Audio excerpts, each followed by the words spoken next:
Beautiful, everyone. Happy Thanksgiving weekend. I'm Ken Allen bringing the second in three YouTube lectures to you. Please look under the EMT Fire 112 course to find the other ones. These will be under operations and at the very bottom after trauma. So take a look there. We're going to touch on today. We're doing this one now is hazmat. So without any further ado, as the fellas say, let's get to work. All right. And I'm going to move this down if I can. There. Can y'all see that? Good, good, good. So hazardous materials, and the name of the game here is if you don't know what the substance is, and if you haven't been trained on the substance, don't go play with it. Stay away. Rule of thumb, we'll talk about. Stay far away so that you're uphill and upwind of this, and there's nothing reaching you. And then call in the appropriate people to manage it. So hazardous materials. We're going to first talk about what is a hazardous material, the types of hazardous materials that you will come across and that are existing in the world and in the infrastructure of modern society, how it's spread, how you can contaminate an area as well as yourselves, and some major concerns with hazmat when you're dealing with them, as well as what your specific roles will be. So technically speaking, hazardous material is an item or agent, biological, chemical, radiological, and or physical, that has the ability to cause harm to humans or animals or everything, essentially. It can be the result of the material being uncovered or the interaction with other materials. Exposures to these different materials can occur either due to our fault, human error, or as well as natural disasters. Those are typically the times that we come across major hazardous materials emergencies. They're regulated by the United States primarily by the laws and regulations administered by the Environmental Protection Agency, the Occupational Safety and Health Administration, or OSHA, the U.S. Department of Transportation, largely simply because these containers and chemicals have to be transported. It's usually falling under roads. And the U.S. Nuclear Regulatory Commission. Do you say nuclear? Look here, nuclear. Okay, I know. I think W started the nuclear thing, and some people still do it. Anyway, each has its own definition of a hazardous material. Each of these organizations, but you essentially will be kind of 6 of one, half dozening the other of all of these things. So we should look for these, by the way, when you're looking at a situation. Do you notice any of these placards up, particularly the Nuclear Regulatory Commission? Those are hopefully ones that you don't see. So typically hazardous materials are chemicals. They're like organic peroxides. They react with water. And peroxides we mostly know of are hydrogen peroxide. There are really, really highly potent peroxides that are used as jet fuel. So those are being transported. Typically, if it's for a military operation, typically this is all by railroad. And again, we're kind of fortunate in our area of California. We don't have much of a railroad infrastructure. That is unfortunately the whole middle America that has to really be concerned with that, as we'll see.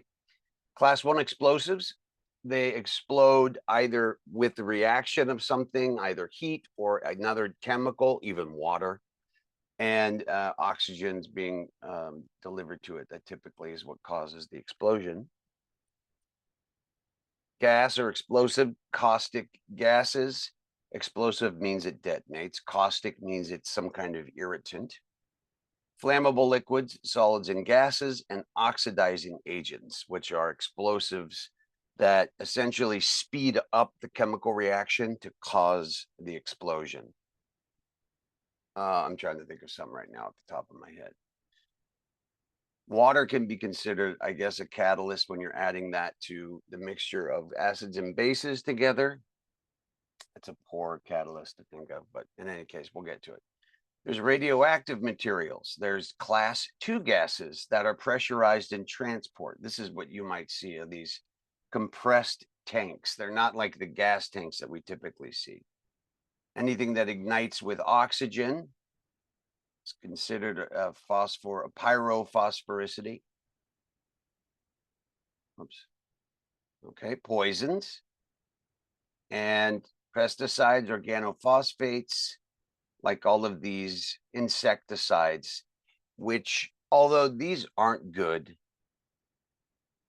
when you're dealing with the pesticide factories, or let's say you're fighting a wildland fire in a nursery where they're using industrial strength pesticides, which I've been on twice, and I'm pretty sure that's what caused all the sicknesses. In any case, if you're ever concerned about that, sidebar, if you see discolored smoke, more like yellows and purples and blues and oranges and things, don't go near it. Do your best to stay away from it. And please contact your dispatch, contact command, and let them know that you're seeing unusually colored smoke, as well as, hopefully you're not smelling it at this point, but that may occur as well. So how do these things happen? As I mentioned, you have natural disasters, package container failures, incidents and accidents in the deployment, heavy weather, natural disasters, hurricanes, tsunamis, earthquakes, and of course, human error is usually the culprit. And they say, I don't know if you've heard this, but for any catastrophe to occur, there's usually 14 errors or missteps that lined up to make things just so. And when everyone Monday morning quarterbacks that, they look back with 2020 hindsight, it's clear that all of these things are happening. There's something called normalization of deviance, which is when you arrive, let's say you start off in the fire department and you're told we need to wear our goggles and our mask and our gloves on all EMS calls. And you begin doing that as a probational firefighter. And then you notice that the rest of the crews don't do that. They wear gloves. That's it. No more goggles, no more masks. The deviation from the rules becomes the norm in that group. And so you already starting these emergencies without the recommended safety precautions in line. It's enough of those that line up and enough of kind of that lax behavior, like, we do it all the time and nothing happens. That's what causes emergencies. Don't let yourself get lazy. And this is the point that I always try to make about when you're doing the gloves or when you're immobilizing a patient on a backboard. Think of it as a ritual. You're doing it as a ritual. It's not a have to do. It's like, okay, we're going to now embark and do this just right. When you're spiking the IV bags, when I would set up my stuff, I would use that mindset. Like, no. Every time I do this, I'm going to do it in this practice. And then you can find minor ways rather than to get bored or tired or lazy. You can find little perfection moments where you roll, like if you're putting there's so many little ones that like I would do. If I'm making loops for my IV tubing, the loops were perfect, or they'd line up in a spiral and I put them up and then hang a chucks around it and then tie a tourniquet on that and have the tourniquet so that the hand, I could grab it when I needed to and it would fall just right. And that was the payoff, was when I had to start an IV. That's crazy. When I had to start an IV, I'd pull the cord, and if it all flopped down just right, it was like, that's it. So in any case, instead of normalizing deviance, normalize perfection. You'll never get there, but it's a much better practice. Think about like sushi chefs or, craftsmen that do that every day. All right, back to this. Hazardous materials. So physical states. So these chemicals can be either solid, liquid, or gas. Do they burn or are they not burnable? Or if you show up on these disasters, is the spill burning or not burning? What is the wind speed? What's the direction? What's the humidity and the moisture? Why is this important? Well, this is how this chemical will spread, and the rate at which it'll spread and the amount at which it will spread. And by the way, you can find this information along geography is kind of dependent on the area, which you can use contour maps to see. But all of this information will be available in this book, your emergency response guide, that will be in every vehicle in which emergency crews respond. So you will find this in the maps section of your console in the ambulance or the fire department. The captain will have it. And it's very important to refer to it anytime we have a hazardous material spill or emergency. I would say when you study more in the field of emergency mitigation in terms of fire adjacent, this becomes more shorthand. You do learn how to use it much more fluently. With that in mind, pick it up, look at it. We'll talk about it in a little bit and see how it all puts together, how it is all put together. Extremely hazardous material substances do not endanger human health and safety if they are properly handled. However, improper control of these substances can result in a severe threat to the site, workers, and to the general public. And that really echoes my point about normalization of deviance. Make sure you don't get in that habit. So when we study these things, it's hazardous waste operations and emergency response. That's the category, or HAZWOPER. If you get into the fire department or a private industry that involves itself in hazardous material leaks, spills, and management, you will have HAZWOPER training as you go forward. And there will be different levels. The key is if they are properly handled. So as always, these situations always harken back to the first two thoughts and precautions we have. What's our safety? And do we have BSI on? And the order of safety goes your own safety, your crew, and the caregivers there. The next one, and this is important to think, it's kind of been reiterated post 9/11, and you never really put into this categorization. The next group in order of priority is everybody else, the general public, because you don't want this spilling or getting to them or contaminating them or infecting them or whatever happens to be. Followed by finally the contaminated patients and the contaminated areas. That is our order. And so don't feel bad if they're screaming and you're still setting up a safety perimeter. You're calling in hazardous materials crews and you're cordoning off the area to keep the public away. That has to happen.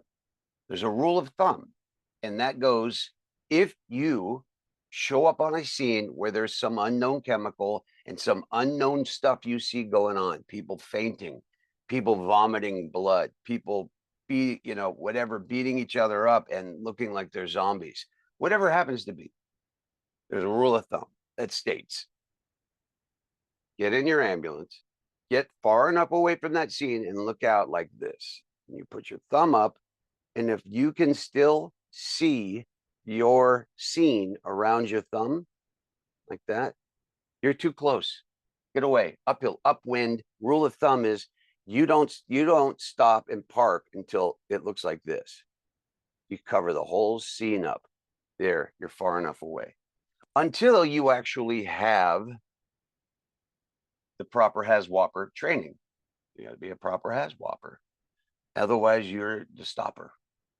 Notify dispatch, call for additional resources, stay safe way away, and watch out because you do not want to be in something like this.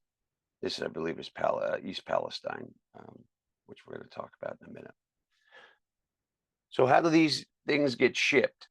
Well, most chemicals go by freeway, hence Department of Transportation has to manage them. But some things, natural gases, some chemicals that are just too unsafe to transport, but are used commonly, will be transported through pipelines. Natural gas is the big one. And there are either large diameter pipes to move them long distances, or sometimes they're subterranean, just under the surface. And they're smaller size. Of course, they get smaller, just like the capillaries in our bodies. When they branch into individual homes, we're looking at a pipe that's, an inch and a half. These are 10, 12 inch diameter, 10, 12 foot diameter pipes. So be aware that if you see these, there's some good dangerous stuff floating around. Here's an image of the tanker. And if you look here, you can kind of see that you're getting a placard number and an image. This is showing corrosive. This is 1824. And you can look those numbers up through the emergency response guide as well as an MSDS. The truck driver should have paperwork on the chemicals they're transporting. Here's another explosive chemical. Typically 1203s are gasoline. So this is a gas tanker traveling. And this is, anyone know? What do you think that could be? Going by a railroad, and that's a military installation. What explosives do you think need to go by private railroad to military facilities? I gave it away. That's a nuke. So we have nuclear warheads that typically travel by train in the quiet night, clandestine deliveries that that send our nukes around. There was actually nukes at Hamilton Air Force Base for a long time in Marin County. So one of the leading hypotheses about why there's so much cancer, breast cancer, and pancreatic and prostate, potentially a poisoned water table from the nuclear weapons that were housed there. And it just takes enough radiation for that to get down into the dirt, into the water runoff, and into the water, that it doesn't take much longer than a few years. And if it's housed there for 20, 25 years, you got a big concern. Learning new details tonight about chemicals burning and leaking into the air and water following a train derailment in Ohio. U.S. Environmental Protection Agency saying the derailed and damaged rail cars carried 3 more chemicals that got listed there on stream. Some of those cars have been on fire with this. Comes to ethylhexylacrylate. That brings serious concerns to hazardous materials specialists. Basically, so we could get a railroad open. There's a lot of what ifs, and we're going to be looking at this thing 5, 10, 15, 20 years down the line and wondering, gee, cancer clusters could pop up, well water could go bad. We call that methyl ethyl bad crap. You'll hear a lot of HAZMAT training, and educators call it methyl ethyl bad, SHIT. And it's kind of the joke. If you can't say it, it's probably not supposed to be introduced to your body. Getting this close to the train derailment, I don't trust it. Residents of East Palestine, Ohio, where a train derailed and spilled toxic chemicals earlier this month, expressed anger and concern. Look at that. Pollution moved down the Ohio River. Frustrated. Here I am. I just moved 7 months ago. I busted my ass to make this place look like it does. And I got to move. I'm not safe. There's no way we are safe being. Ted Murphy told Reuters that he and his 80-year-old mother are now looking for a new place to live. There's nothing in there, is there? Despite state health officials' insistence that the town of nearly 5,000 is a safe place to be. We're not getting any truth. They are not going to own up for what's going in there until they are forced to.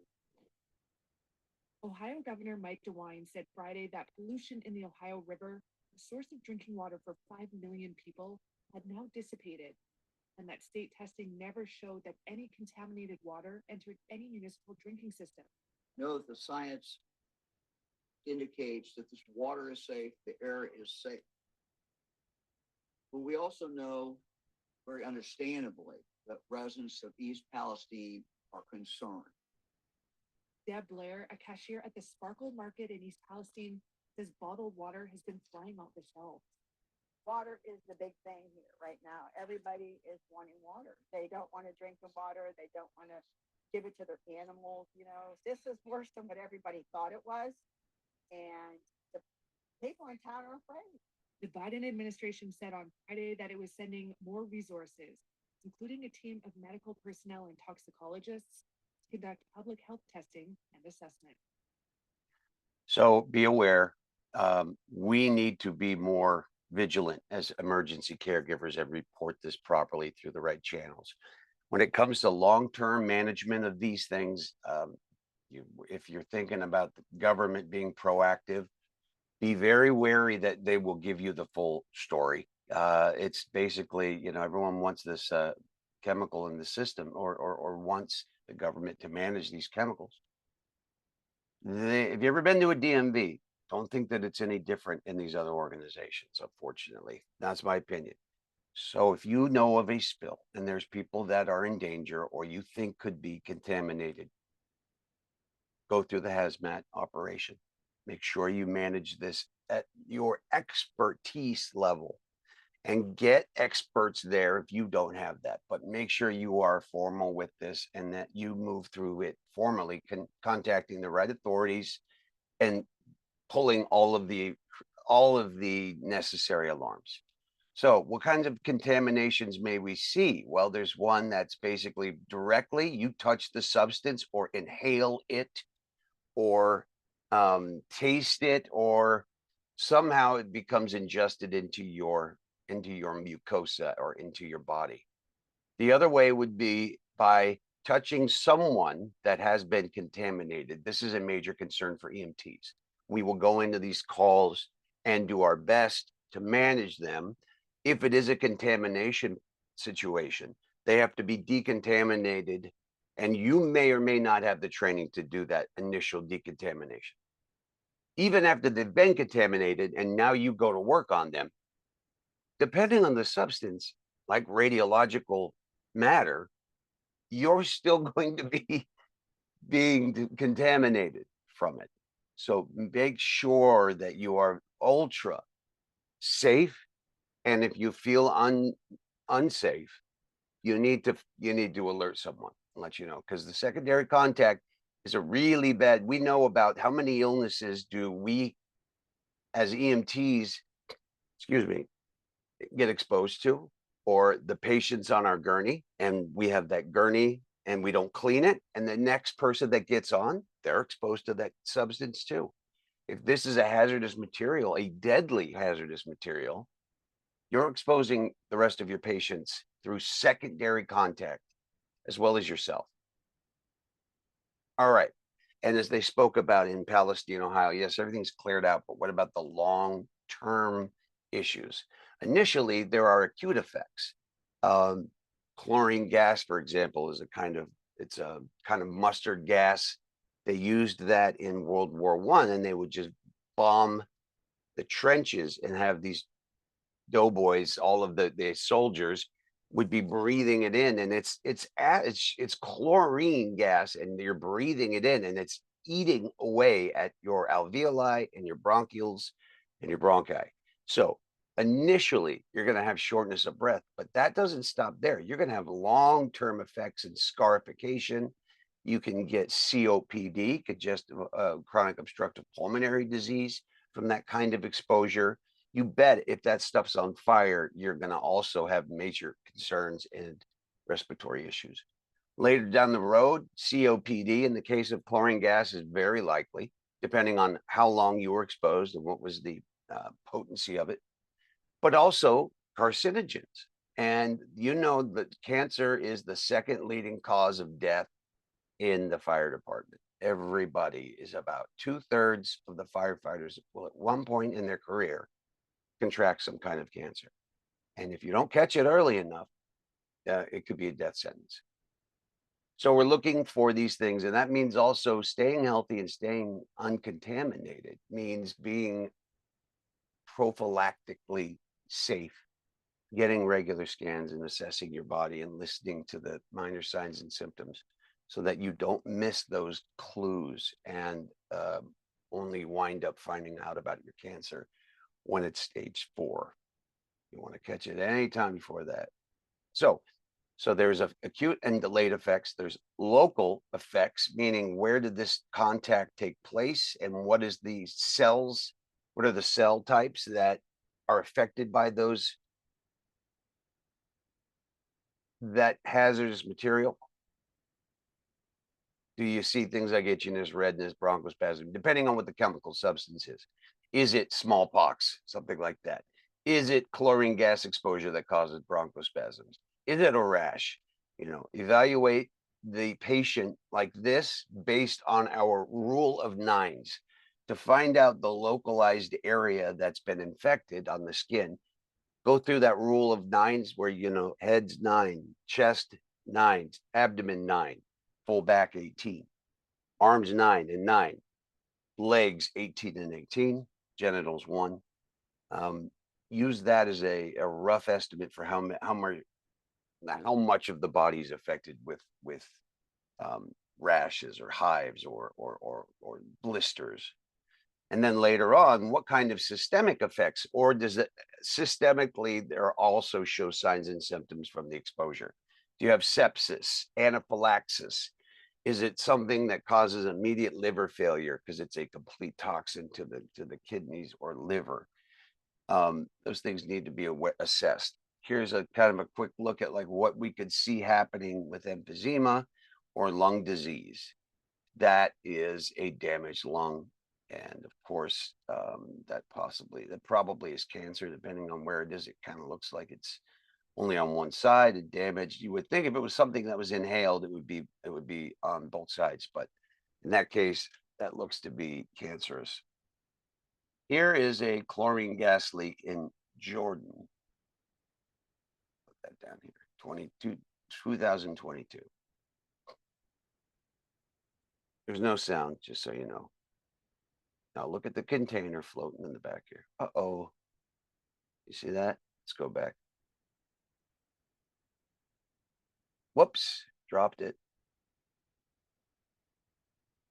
Got it lifting, boom, blows up. Blows up. Look at these guys. Get out of there. Yeah. And what's, unfortunate is the chlorine gas leak. But what's fortunate about that leak is that you could see it. So, stay well away from that. Okay, let's talk about the tsunami that came through Fukushima and damaged the nuclear power plant. This again was one of those, yes, a little bit of a hazardous spill, but major disaster was thwarted.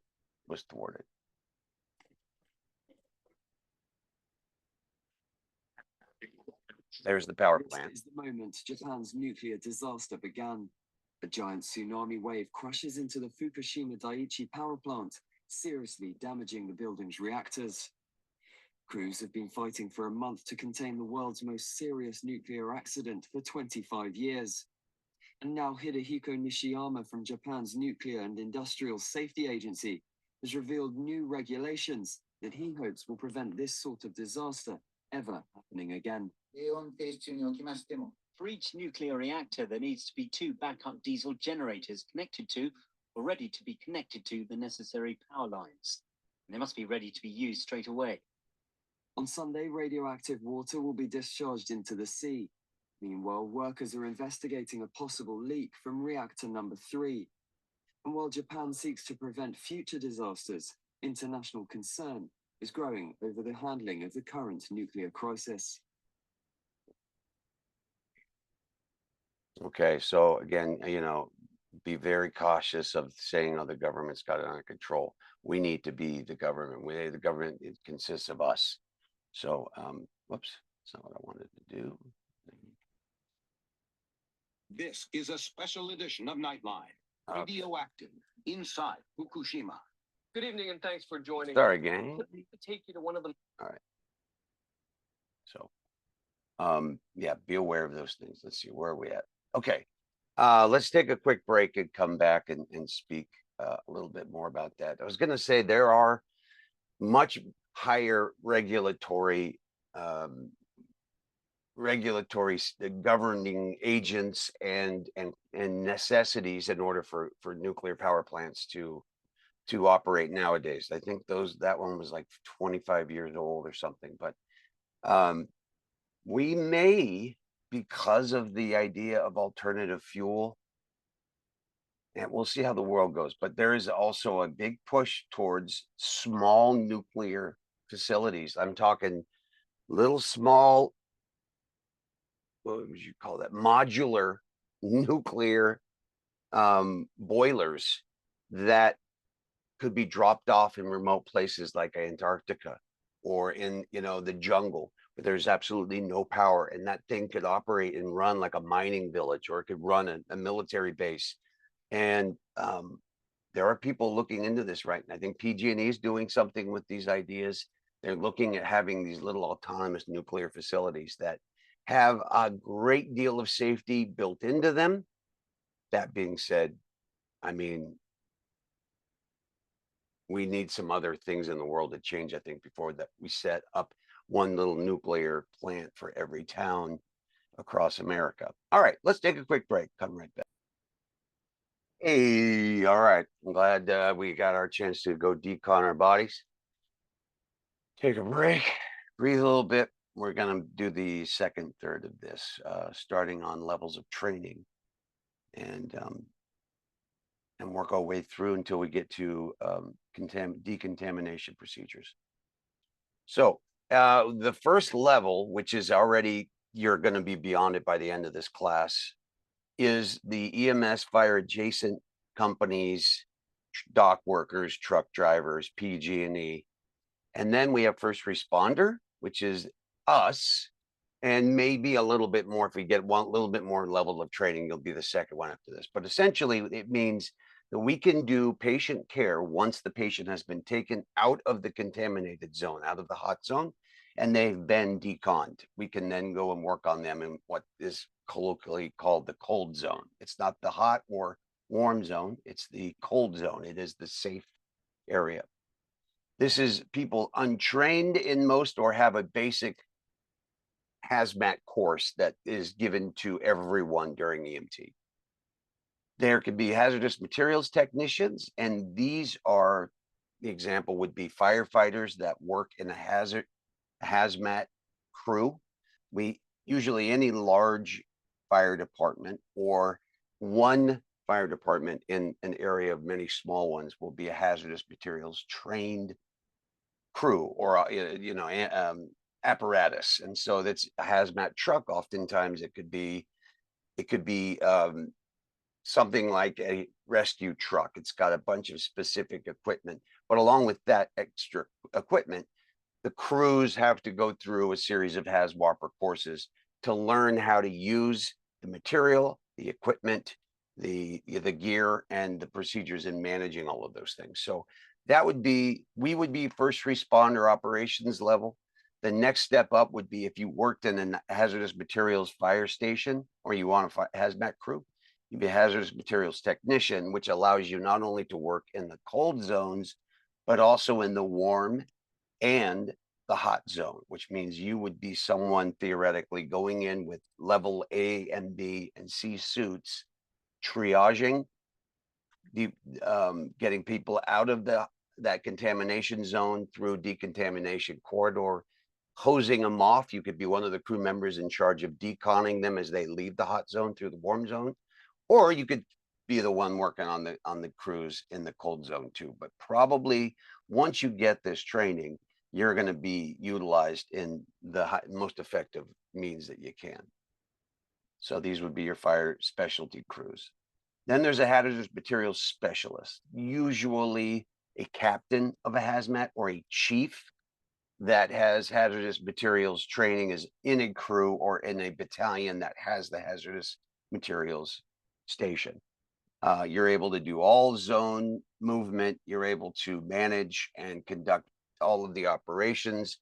Typically, a chief will do that in the cold zone, ironically. Sometimes having a chief in a hot zone can be unnecessarily confusing. But captains, certainly captains, would be operating with their hazmat crews in those areas, and they are going in assessing the area for safety, and then saying, yes, we're clear from my material, from my education as a specialist. I'm saying that my crew can come in and we can safely mitigate this problem. So that's a state and a county and a national qualification. If you don't have that, don't be going into these things thinking you're going to be a hero. Yes, it's very brave of you. Also, it's a little bit immature. If you get injured, now the fire crews, think of the order of priorities. It's you, your partners, your crews, your department, the rest of the public, and then the patients that are exposed. So by that same priority, they're going to manage you before any of the other contaminated patients. So you don't want to be that. Don't unnecessarily risk your safety and go in there, because now you're going to interrupt from the actual work, from getting patients treated and getting the scene mitigated. So recognize this is your level here. All right. Be aware of the incident as potentially hazardous material, Carefully assess the situation. This means looking at your ERG. It means having the wherewithal to contact dispatch and say, we believe this is a hazardous materials incident, and then explain why. What are you seeing? What are you hearing? Why do you think that's the case? And they will notify the proper hazardous materials crews for that. Use your eyes, use your ears, use your logic. Don't put your fingers in your nose in it. Don't touch it and lick it.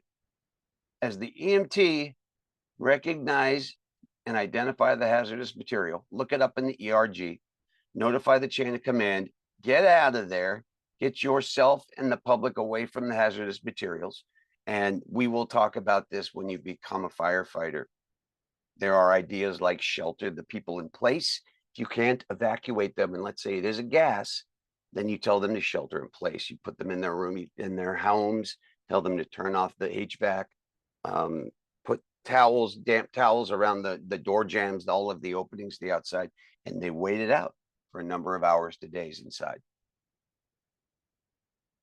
Then find yourself, get yourself into a good spot. Don't intervene unless you're trained. So this is what we call these areas now. Hot, warm, and cold zones are known as the contamination, the control zone, and the safe zone. And your main priority for everything is safety. But as a hazardous materials crew, you should be thinking, next step up from you, you're establishing command. That means the specialist is going to be the captain of the hazmat crew. They're going to be assessing the level of severity and then starting to set up for scene management. This will then, if it's a larger hazmat, this could be something as like a spilled oil tanker on the freeway. It could be the situation you saw in East Palestine, Ohio, where it's multiple giant tankers that have exploded and they're on fire. If it's a larger incident, chiefs will be involved, or a number of chiefs, and then potentially city members, right? Remember MCIs and NIC or NIMS, NIMS. It can be fire, it could be EMS, it could be police, it could be the governor, the mayor of the town. All of those people will be needed to effectively be consuled in figuring out the best way to manage the situation. Establish your zones and be over safe with these, make sure that if you're setting these up, you want it to be clearly a cold zone. You want it's somewhere between that cold and hot zone. There should be an area where you go, we can probably operate in this area safely. But any person going into this area cannot go in without the proper equipment on and the proper training. We have our hot, warm, and cold areas. This looks familiar, doesn't it, to the MCI? Hot is severe, walking, non-walking, but wounded, yellow, and you're walking wounded, green. And then, of course, the only we don't have here is black, which would have been deceased. But we're not worried about that here. So color coding works the same way as it would for MCI. Here's your ERG book, your emergency response guidebook. And the basic way this works is you can look up a substance in a number of directions through this. If you know the name of the substance, you go and find it under the name section. They're color-coded sections. There's green, there's blue, there's yellow, and then there's black. And based on those different ways of knowing the substance, you find the safety precautions needed. Let me give you an example. You see a spill on the ground, you have no idea what it is, but you're able to view with the binoculars the tanker placard. And you look up the tanker placard, and through that, you could consult through the placarding section what that chemical is and what the safety precautions should be. If you know the name of the gas or the substance, you can look up the specific name and it will give you the safety precautions needed. And so forth. So you can use this as a reference for a number of issues. Should be carried in every vehicle, and there will be, if this is, excuse me, if this is let's say it's a factory, there should be an illegal factory that's following the regulations, material safety data sheet that gives all of the information about that chemical, from its makeup to what it reacts to the treatment and mitigation of it should it be spilled, or should someone be contaminated. So make sure you're looking for that. This section includes information about the placards, labels. Revise the guide to keep it up to date with the latest dangerous goods research and transportation technologies, and to make it even easier to use. The ERG is divided into color-coded sections for quick reference. First, let's look at the white pages at the front of the guide. On the very first page is a flowchart that walks you through every step of the decision-making process. We'll go over the flowchart in more detail at the end of this video. This section includes information about the placards, labels, and markings used to identify the different classes of dangerous goods. Beside each set of placards is a black circle with a 3-digit number. This corresponds to a specific guide in the orange section that describes how to respond to an incident involving that kind of material. You'll also find guide numbers for different types of rail cars and road trailers based on their shape and the common dangerous goods usually transported in each.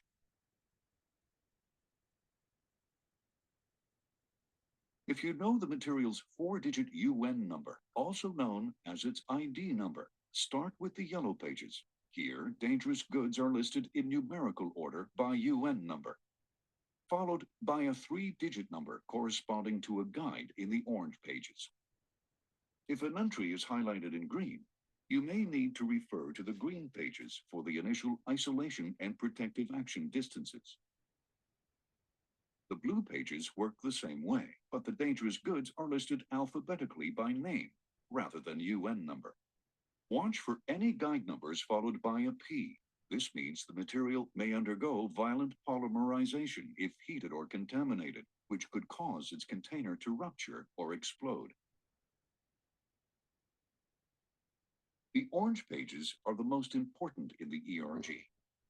They include safety guides, each covering a group of materials with similar characteristics.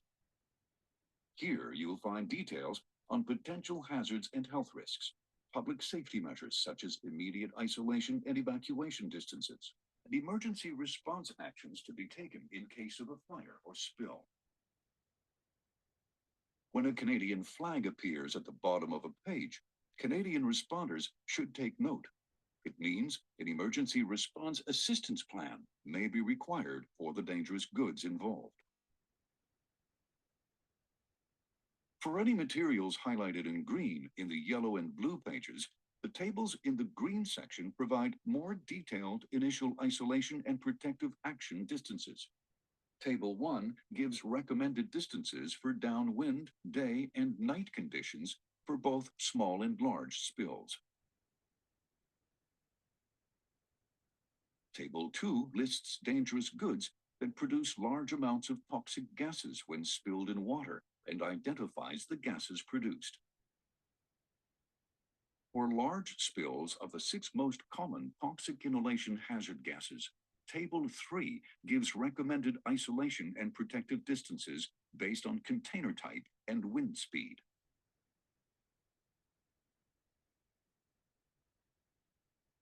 The white pages at the end of the ERG contain a glossary of terms and other important information, including safe standoff distances for improvised explosive devices, distances for boiling liquid expanding vapor explosions. You gotta put pants on, buddy. Probably AJ. Do you want to go outside and play, Jay? Shh. Yeah, it's AJ. Go. You gotta put your pants on, bud. Okay, hang on. Hey, bud. Leon is out with he's at a birthday party, but he'll be back in a bit. Asher's naked right now and watching his show. Maybe he'll come out in a minute though. All right. All right. Get your pants on, bud.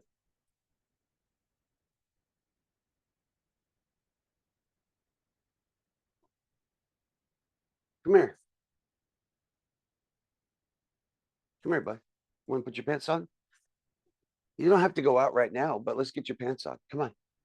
AJ wants to play. He's lonely. Think about it. He never gets any friends that he never has any brothers or sisters to play with. So it's nice that he comes out and wants to.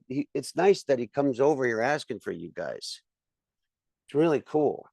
You don't lose that really good opportunity. Okay.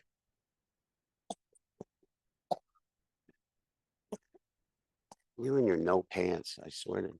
I do like playing with AJ. I know. But I don't want to play with AJ right now. Well, maybe in about 10, 15 minutes, okay?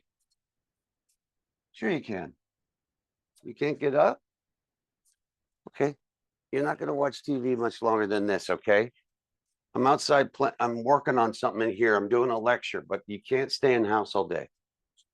Depends on if the material is on fire. In this case, it is not. So you can proceed to table 1.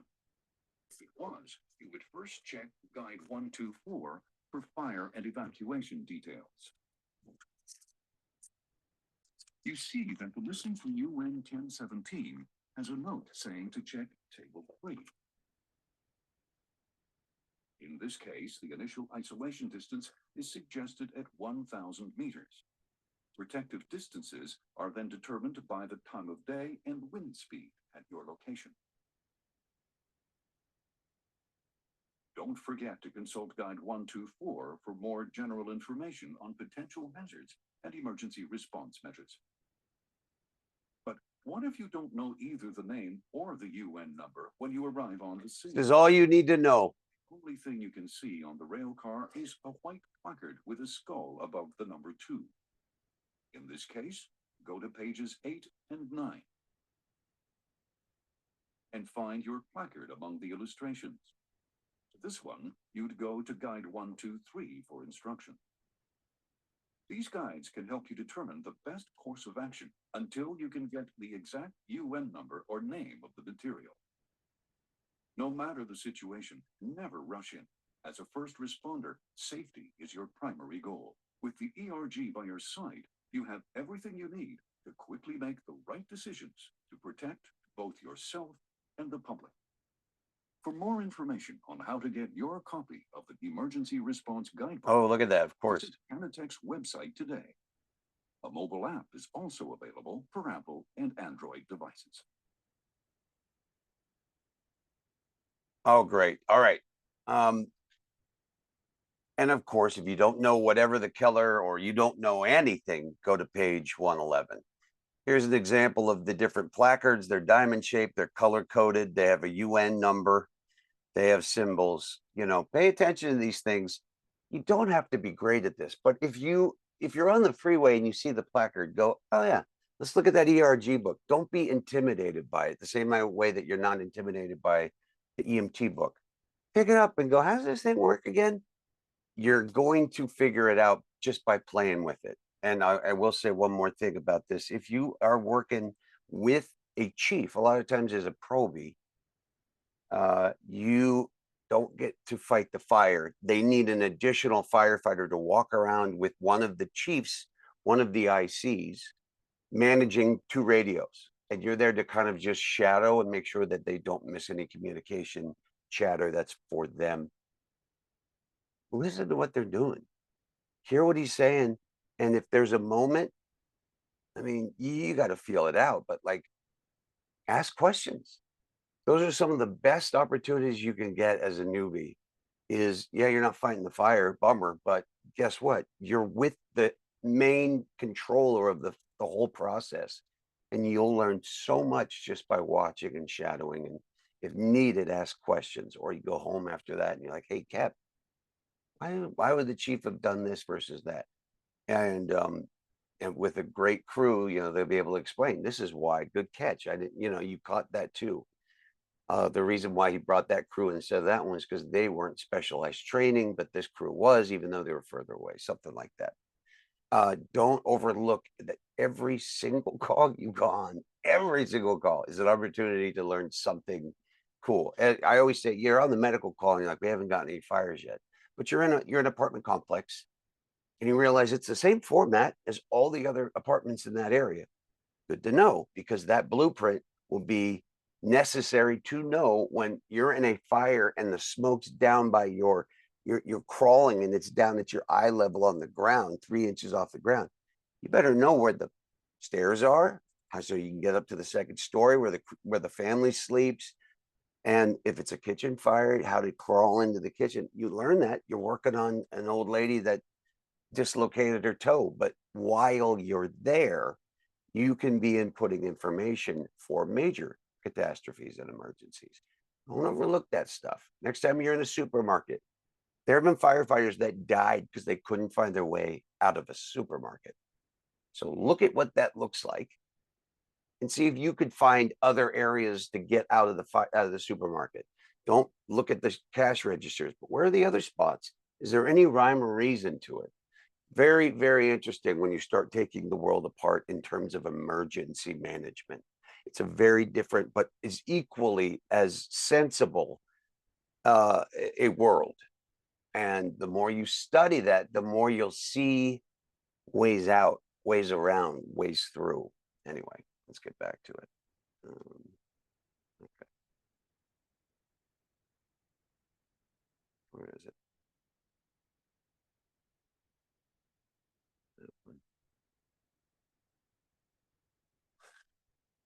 What did I do? There. All right.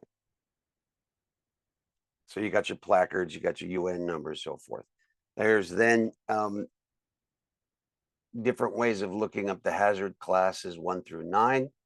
Explosives are 1, 2 is gases, 3 is liquids. 4 is solids, oxidizers, organic peroxides. 5, poisonous or etiological agents. 6, 7, radioactive. 8, corrosive, and 9 is catch-all. So be aware of that. Now they have this other, the NFPA 704 system, these placards that you'll see. Again, where do we see these? Excuse me. See them on tankers, on railroad trucks. As you drive into a factory, they should be on the fence or on the gate of that facility as you go in, so that you are aware of what you're going to get exposed to should there be a leak or some issue there, as well as those placards being clearly visible in the actual containers or the rooms where it is stored. So we'll go through how to manage these. These are pretty easy to understand as well. Now, also be aware that there's going to be a lot of less legitimate factories, including illegal drug labs and so forth, that won't give you the benefit of a placarding system. So use your head, feel that energy in the back of your neck. If you start standing on end, or you start feeling a heightened sense of alarm, listen to it. Make sure that you're not going into something that could be very, very bad once you show up. So we break down the NFPA placarding system into 4 colors. Red, which is flammability. Blue is a health hazard. Yellow is reactivity, like explosive capabilities. And then white is any specific hazards that might be for that project or for that chemical. So you look at the way we would do this is you can walk in on anything if it's a 0. Slightly hazardous and 2 would be your NFPA turnout suits with with a 2, you need to have an SCBA on and be breathing separate air. And then anything above these, 3 would be a hazmat crew, 4 would be nobody. Flammability is will not burn. Concrete would be a 0. Above 200, actually it would burn, but it's like thousands of degrees. So above 200 would be a 1. Above 100 or exceeding 200 would be a 2. Anything that would catch around just elevated temperatures would be a 3. And then any chemical substance that would burn at room temperature is a 4. So instability or reactivity, 1 would be stable, 0 will be stable, 1 unstable if heated, 2 would be a violent chemical change. Shock and heat may detonate. That would be like your TNT, your nitroglycerin. You smack that and it blows up. And then 4 is just, it could detonate at any point. And then down here, you'll have specific little symbols. So OX means it's an oxidizer. The W with a line through it means it reacts to water. By the way, what would you do if we had something that reacts to water? Number 1, get away from it. 2 would be, there should be something on site that will neutralize it other than water. And there has to be a procedure that the workers know and clearly visible for us to manage if we needed to. So there might be a neutralizing chemical vat that you have to dunk yourself in if you've been exposed, or some kind of deconning station that manages that with a different chemical other than water. All right. Kind of talked about all that. I don't have to go through that again. This, by the way, the end of probation for fire departments, you will be expected to know the basic information that I'm giving right now that we've gone through in this lecture. These will be the National Registry questions. Basic ideas on probably not even the numbers here, but the colors, health, fire, reactivity, and special considerations. So that's kind of how we break all this down. Okay, in addition to those placards and things, there should be, if it's being transported, what are called shipping papers. Papers that the truck drivers need to have, usually in the door of the driver's side. There's a little, like an envelope, and you drop in the shipping papers into that, and it goes through things like, if this is the solution, it's a corrosive liquid, it's basic and organic, and it, kind of goes through all of the different parts of that UN number, hazard known, packing group, the quantity, the types of packages, how much is in there, how does it pack, how is it packaged, and then who do you contact in case this is some kind of car accident or spill or explosion. And then along with that would be the truck driver certification that allows them to transport that chemical. Here's some more shipping containers. We have 1 box of carriage bolts, 4 drums of phosphoric acid solution, and an 8, which is equal to 4 gallons. And then, 2 drums of liquid, flammable liquids, contains methanol, which is a gas, at 100 gallons. So all of these things will be in that little area of the door, the envelope. And depending on the type of spill, you may not be able to get to. If it's on fire, you're not getting there. Try and get the truck driver and get the information from them. They should be somewhat versed on what they're transporting. They have to be, right? So, okay. So here's another part about there's fireworks. This is kind of what they call a bill of lading, which is, explaining the manifest, what's inside the book. Here is the material safety data sheet. They should be at fixed factories, facilities. And again, same idea. It's going to give you kind of the different health hazards, all of the other information, how much is there, what it's used for, the concentration of it, what are the health hazards associated with it.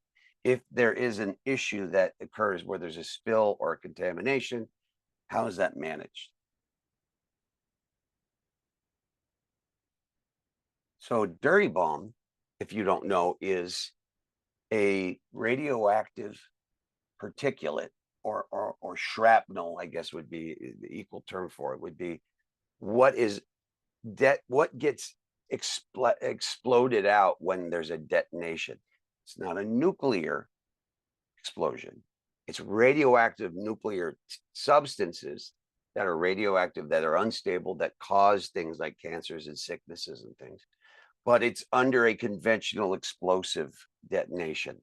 So it would be like taking, TNT and then putting around a bunch of enriched uranium or, some kind of radioactive material that when the TNT detonates, you get a normal explosion, not a nuclear bomb, but instead it sheds all of this nuclear radioactive material into the public, at which point now everyone's going to be contracting radiation sickness. Later down the road, cancers are concerned. And this was one of the big threats that we believed we faced after 9/11. So again, I don't think there's been any situation where the threat has decreased since then. And this material, as governments build and fall into disrepair, if they have their hands on radioactive material, that stuff sometimes just disappears and they don't know where it went. And there's a lot of backdoor things potentially where they're selling off radioactive material. It is serial numbered, or it's set up so that the agency that the radioactive material comes from, should you find like the yellow cake. However, if it blows up, I think there might even be a chemical profile with it. Depending on the situation, it might be very hard to track back where the chemicals came from, despite the regulations involved. Right after 9/11, the country showed a lot of grit. We really did come back.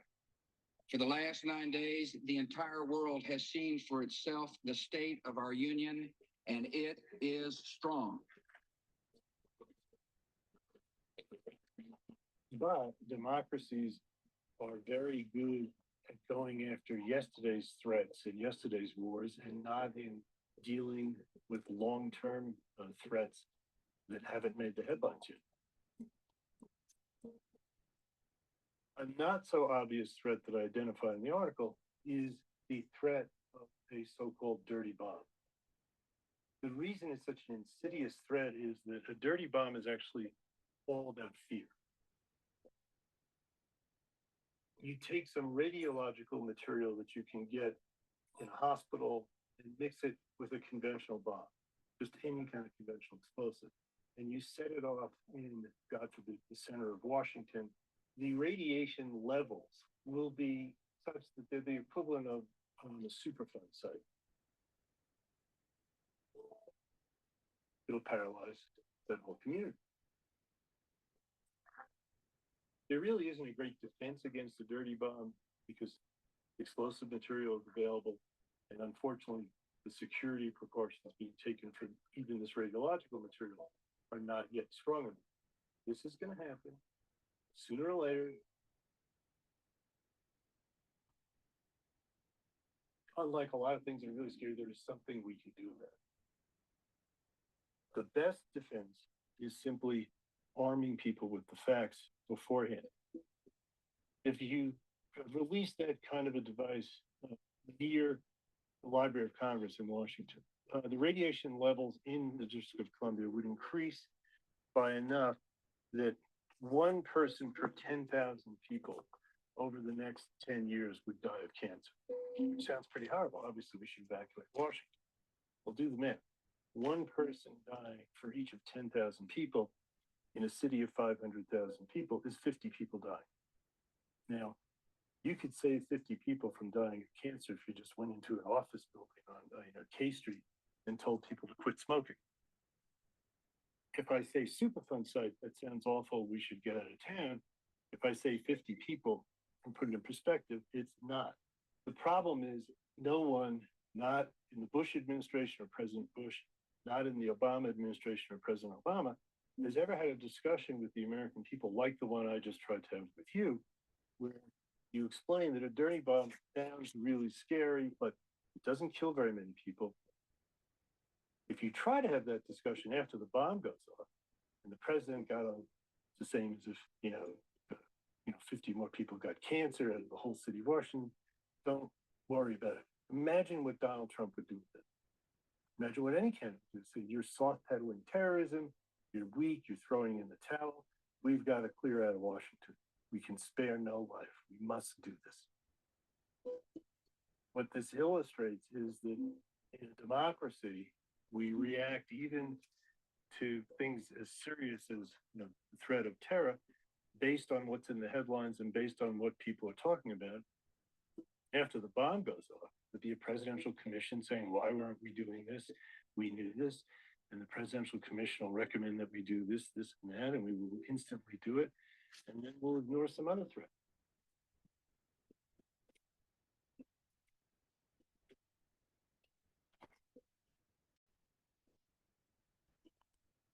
Spoken like a true statistician. So, you know, to look at these things like, in fact, it's only this number of people, and if you do it that way, so all the more reason, like, make sure you are protecting you, yourself, your crew, the public, and then those that are injured. As I mentioned earlier, if you don't know what any of this substance is, you have no way to look it up. You go to page 111 in the ERG, and it will give you all of the information that you need to know about magic. And basically, it just says, worst case scenario, here's how far you need to be at maximum, at least this far for all substances, uphill, upwind, on fire, day or night, all of these things. It's just that you just read 111, it will give you the basic understanding of the highest perimeter, furthest distance, and what you should do for all those people. So, but you can also go and call and say, we don't know what it is, but here, and explain it maybe to things like, well, if I said like, it's an agency, can you look at the name of the truck, or can you get a license plate? And well, maybe you're able to call up an agency and find out the company based on their shipping papers or their, you know, their manifest, their shipping, their information of laden, what that truck was transporting. And of course, it's going to take a while. So in the meantime, follow page 111's high protocol procedures until you find out what it is. Also use the material safety data sheet. Databases, you can call Chemtrek rather, and Chemtel, as well as if it's a specific kind of poison that a child or a human is taking, or it's just, you know, it's a medication that's spilled or whatever happens to be. Poison control will have a decent amount of information on it. You can contact later down the road toxicologists, talk to your crew members that know a little bit more about this stuff. So there are a number of steps to follow, followed by the most simplistic: cordon off, stay safe, towards complete mitigation of this situation. And it may take an hour, or it may take a year.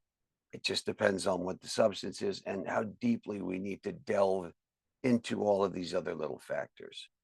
So as I mentioned, you know, you may not have the luxury of seeing an MSDS or a placarding system. You might have something like this. Just feet from flames. Group of people rushing to get back after this Nutbush area home explodes. I was 4 streets over doing my yard, and I heard a loud boom, and next thing I know, I hear fire trucks coming. Boom. You can see from this video, firefighters were already fighting a fire here on the 1300 block of Maria Street. They believe people were cooking meth at the house. Something got out of hand, sparking flames, which then ignited several propane tanks, causing the big bang. It's a meth lab. Everybody in the neighborhood knows it's a meth lab. We're told 2 people, including this man, were injured trying to fight the flames. Serious facial and neck burns reported on one of them. I can't really confirm that this was their home that was on fire, but they were in the front yard trying to put it out with a garden hose when we got here. It was a real workout for firefighters as they knocked out bits of wall. Notice hidden fires. no SCBAs. Getting inside. We had to put out a lot of fire just to make entry, and we still weren't sure if we had a rescue or not. No rescue needed, it turned out. Just 2 people in need of medical attention and a neighborhood in need of a cleanup. Some hope it's now getting one less possible meth lab. I'm glad it's down. Maybe the rest of them get burned. So there's another reference. Ask the neighborhood. Here's another concern, not just mobile homes. This is found in Orange County, though. Not just mobile homes, but this is this is often the case, because you rent it and you go and you cook, and then basically either you steal this from a U-Haul agency or a drop-off site and then go cook in it, or, you know, I guess you could rent it, cook in it, and then hand it over or something. But, you know, most of the time these are probably stolen. Say some people converted this giant U-Haul into a meth lab. NBC4's Annette Arriola is live in Fullerton, where the CHP made that drug bust this morning. Annette.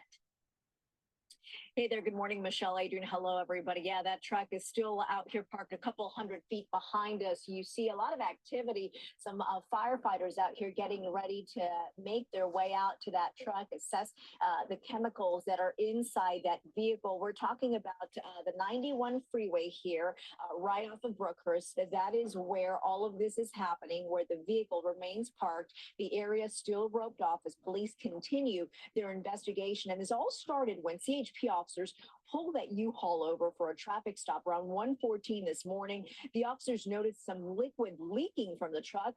They got a strong chemical odor out of it, and that's when they thought they knew things were wrong. HAZMAT teams from Huntington Beach PD, Fullerton PD, and Fullerton Fire arrived on scene. They opened that back truck and discovered all sorts of equipment, as the truck had been converted into a clandestine meth lab. Now, the driver and passenger, both adult men, have been detained. They are being questioned, trying to figure out exactly where these chemicals were coming from. This is part of a larger drug ring here in the Orange County area.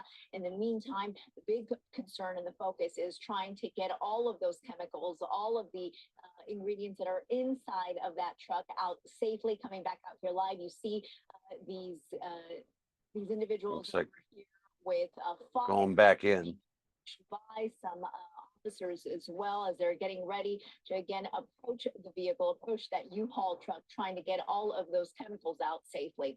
Reporting live this morning from Fullerton, Annette Arriola for Today in LA. Nice. All right. So be aware, that's another thing we come across.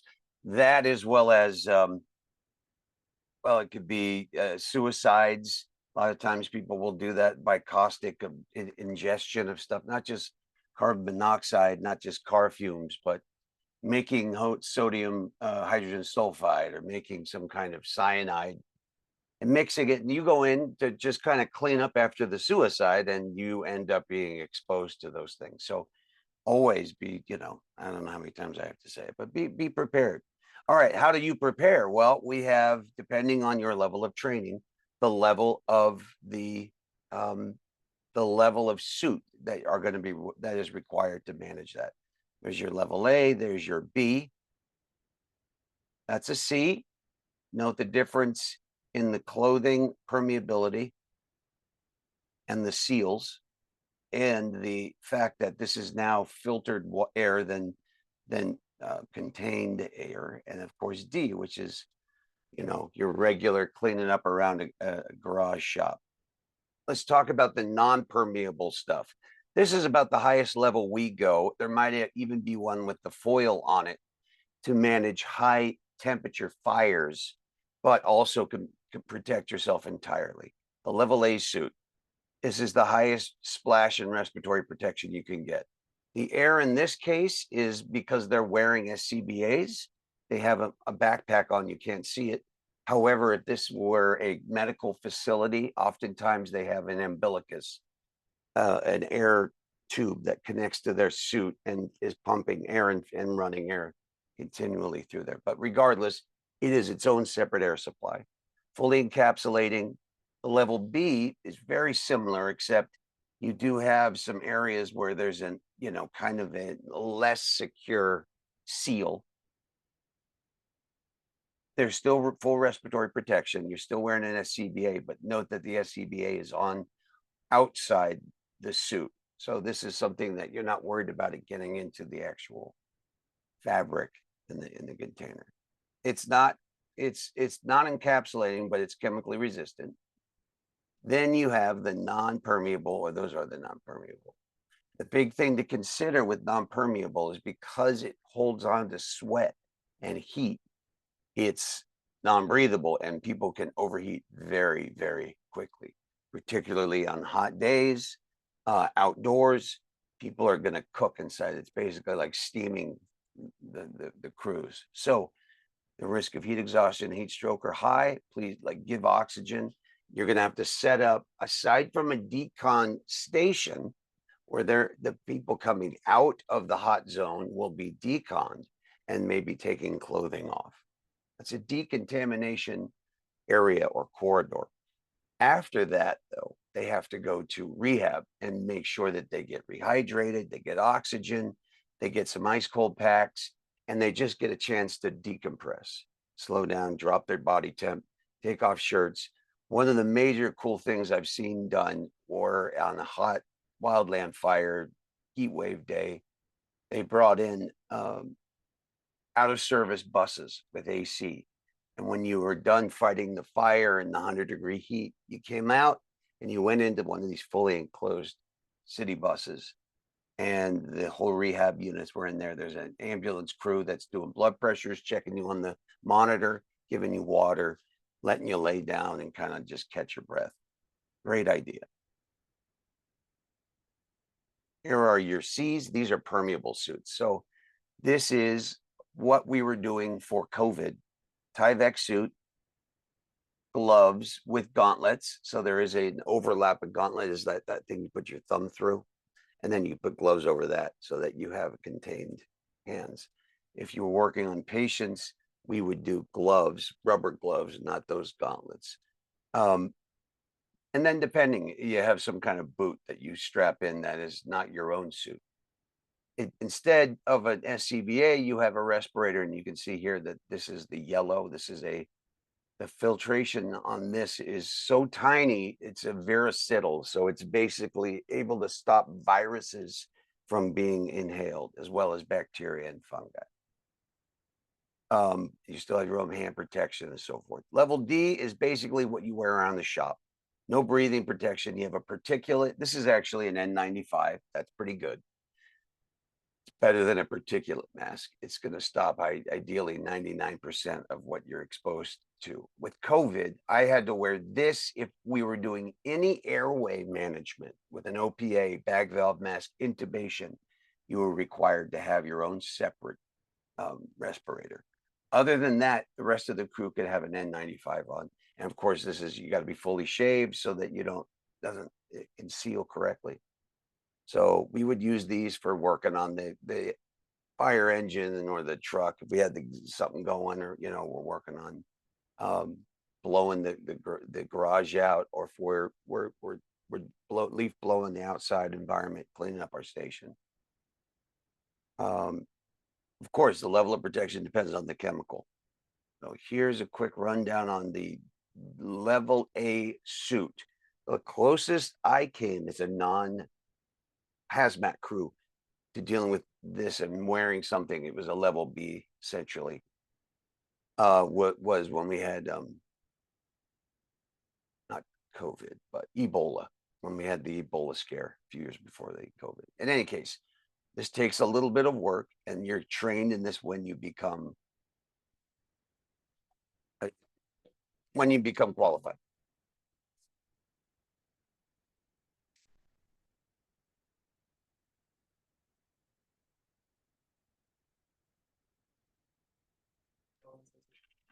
What did I do? Sorry.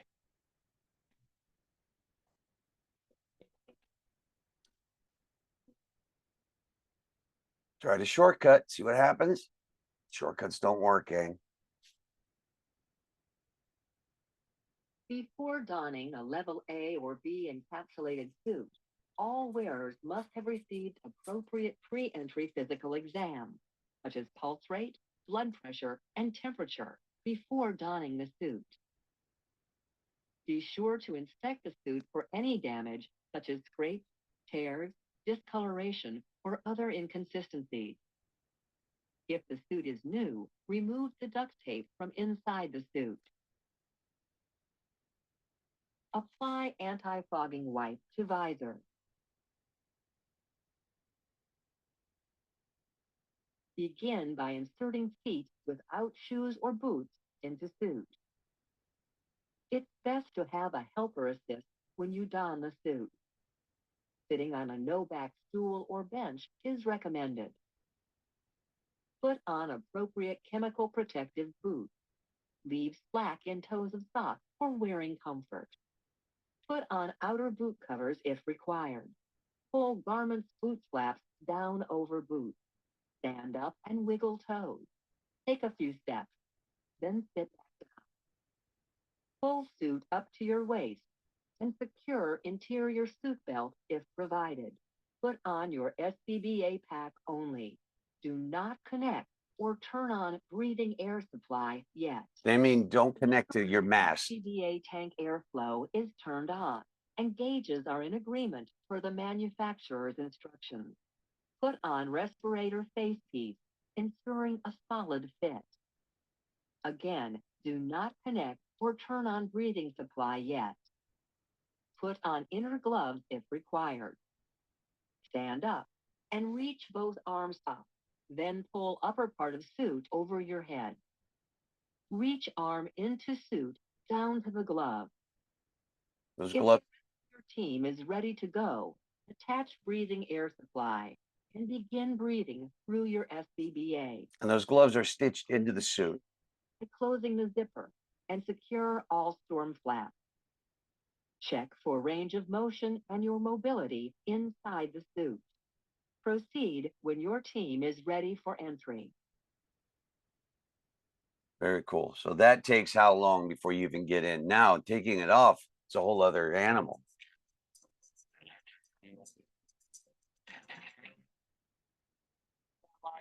That is a local jurisdiction issue. In this case, we're going to remove the air pack, and he's not going to be on air. If he was going to be on air, then the air pack, the regulator will stay attached to his face piece. You can already see this is a level B. The SCBA is on the back. This would be our job. The people that he is here, those crew members would also be in hazmat suits, appropriate level suits.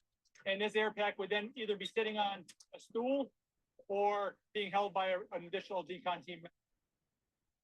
So Jed is inside. He only touches the inside of the suit. He's not going to touch the outside of the suit as we begin this doffing process. It's basically like taking your gloves off. I'm going to start by opening up the front of the suit. You roll out of it. So that it is 4 pieces of tape that are overlapped from the bottom all the way around. Each piece has its own pull tab in the event that anything becomes separated. But the idea here is to be able to pull this off in 1 or 2 motions to open up the hood of the suit. That would go into our waste bucket. We then open up the suit to get some shoulder space and open it up. The most crucial part here is any contamination that might have gotten on the outside of the suit. This suit hood is the most likely spot where we're going to encounter cross-contamination from the outside to the wearer on the inside. So what we're going to do to help prevent that, again, I have my gloves on, my appropriate PPE, and I grab them by the back of the head, I reach over the top and begin by pushing forward with my right hand to ultimately invert the suit. And I only touch the inside of the suit when I am sufficiently away from the wearer on the inside.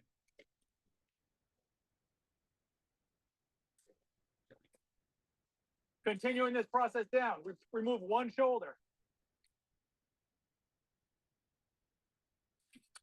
Tape. The tape.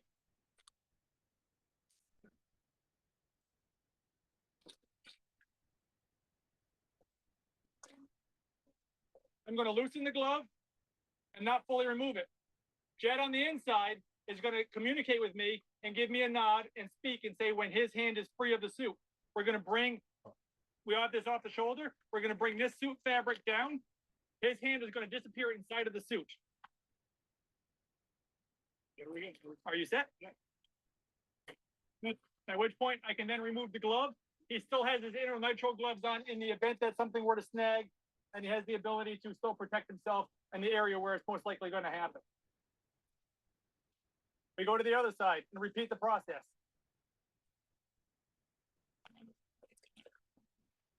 Above his head so he doesn't touch anything else.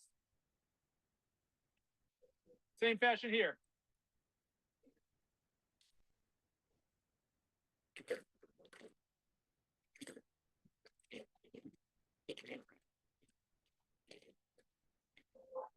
Now he would have the ability to sit down on a chair, continuing the doping process. He takes a seat on a bench, a chair, a stool, whatever you have in your decon line to facilitate the removal of the boots and the rest of the suit.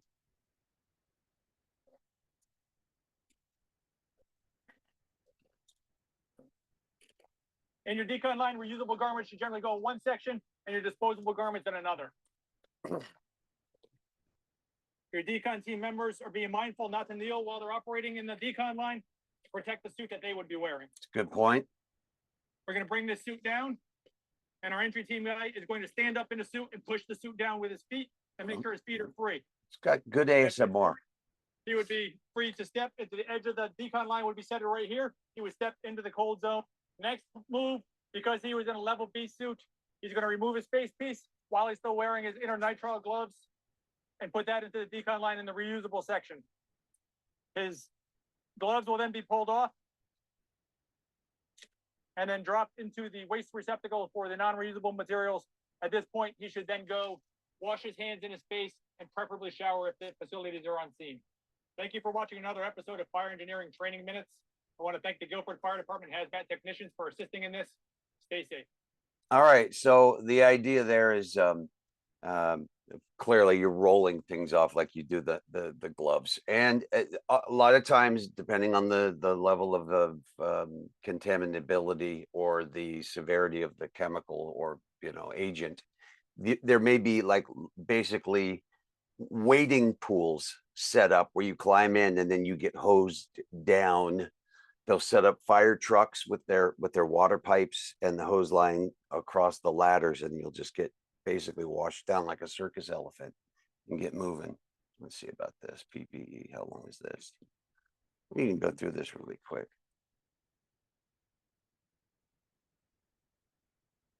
So you stretch, same idea.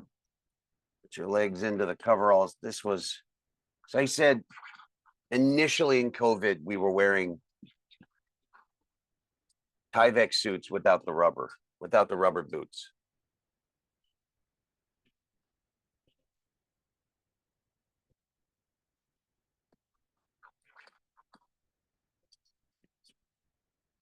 They put this music on when you're doing it too. It's kind of helps you soothe the moment.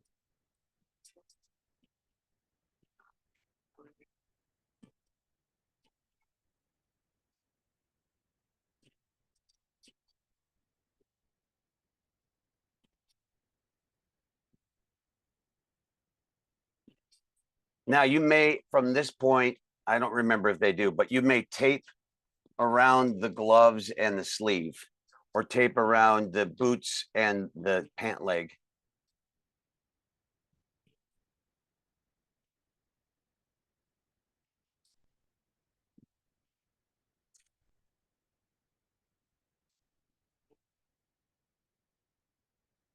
Not rolling, should be rolling, right?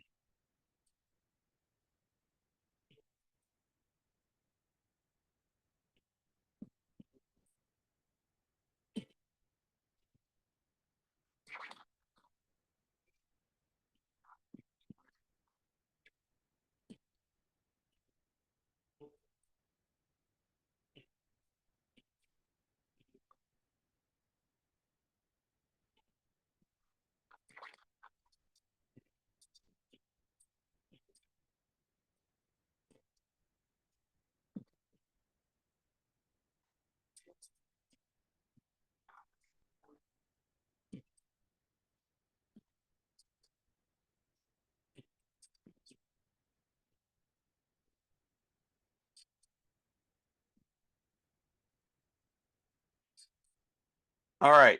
So that idea there is, where you're throwing that away would be into a clearly biohazard bag or something that is for that particular substance. Make sure that you're not just throwing it away in the trash at the park, right?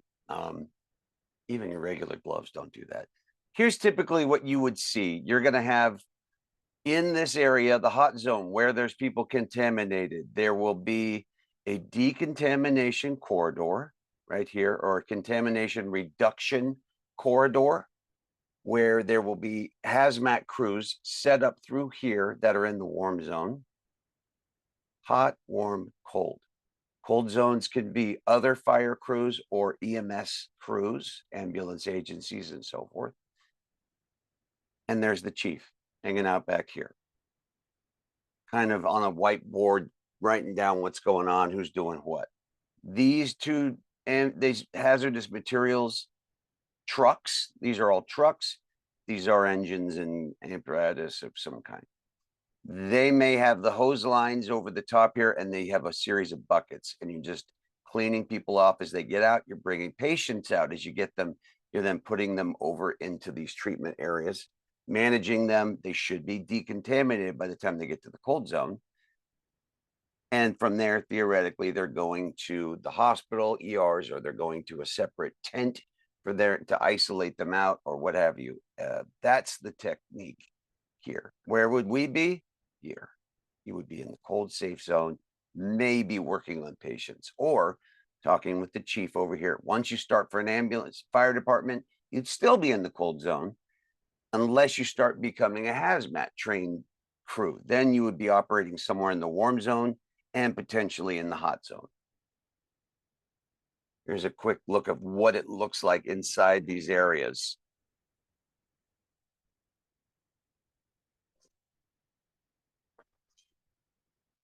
After the spill has been cleaned up, everyone involved in the cleanup will have to undergo decontamination or decon. Decontamination usually takes place in what is called a contamination reduction corridor, often referred to as a CRC. CRC restricts decon activities to a limited area and helps to keep workers who are still contaminated from leaving the cleanup site. The decontamination solutions that are used in the CRC are usually nothing more than water mixed with detergent.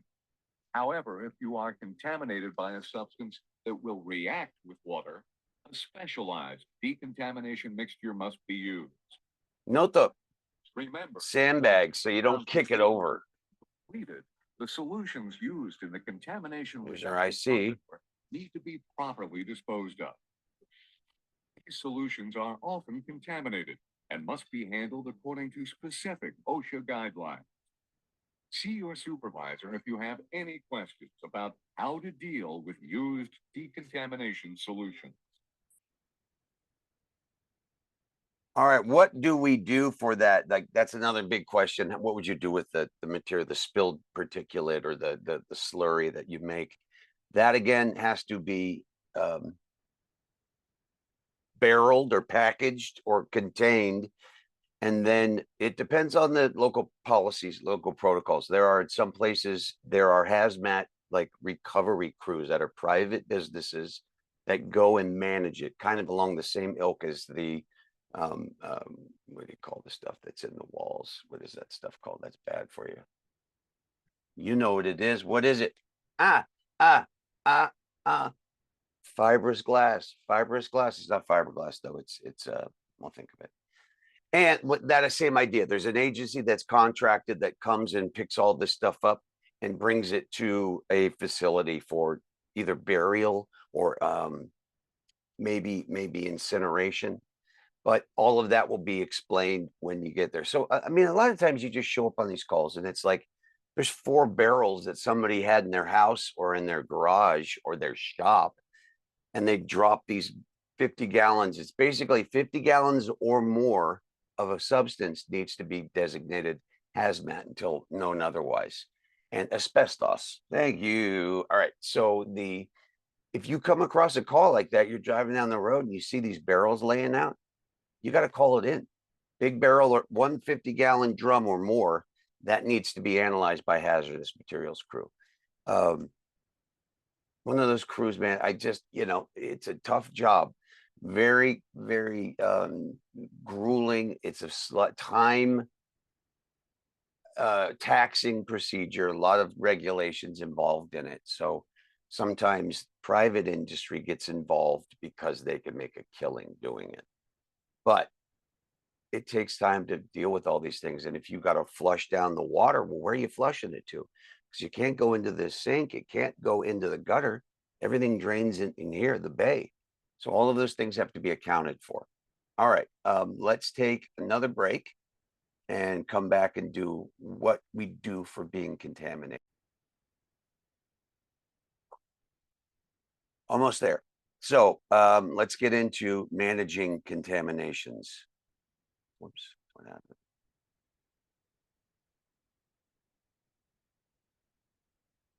All right. Yes. So contamination and decontamination procedures. Things to just rule of thumb it. If you don't know what you're doing, think of these things first. Create a perimeter around the area of the patients. Patients inside the contamination zone have to be stopped from leaving. So make this area big and make it manageable for the department, and call in enough additional resources where the whole perimeter can be observed.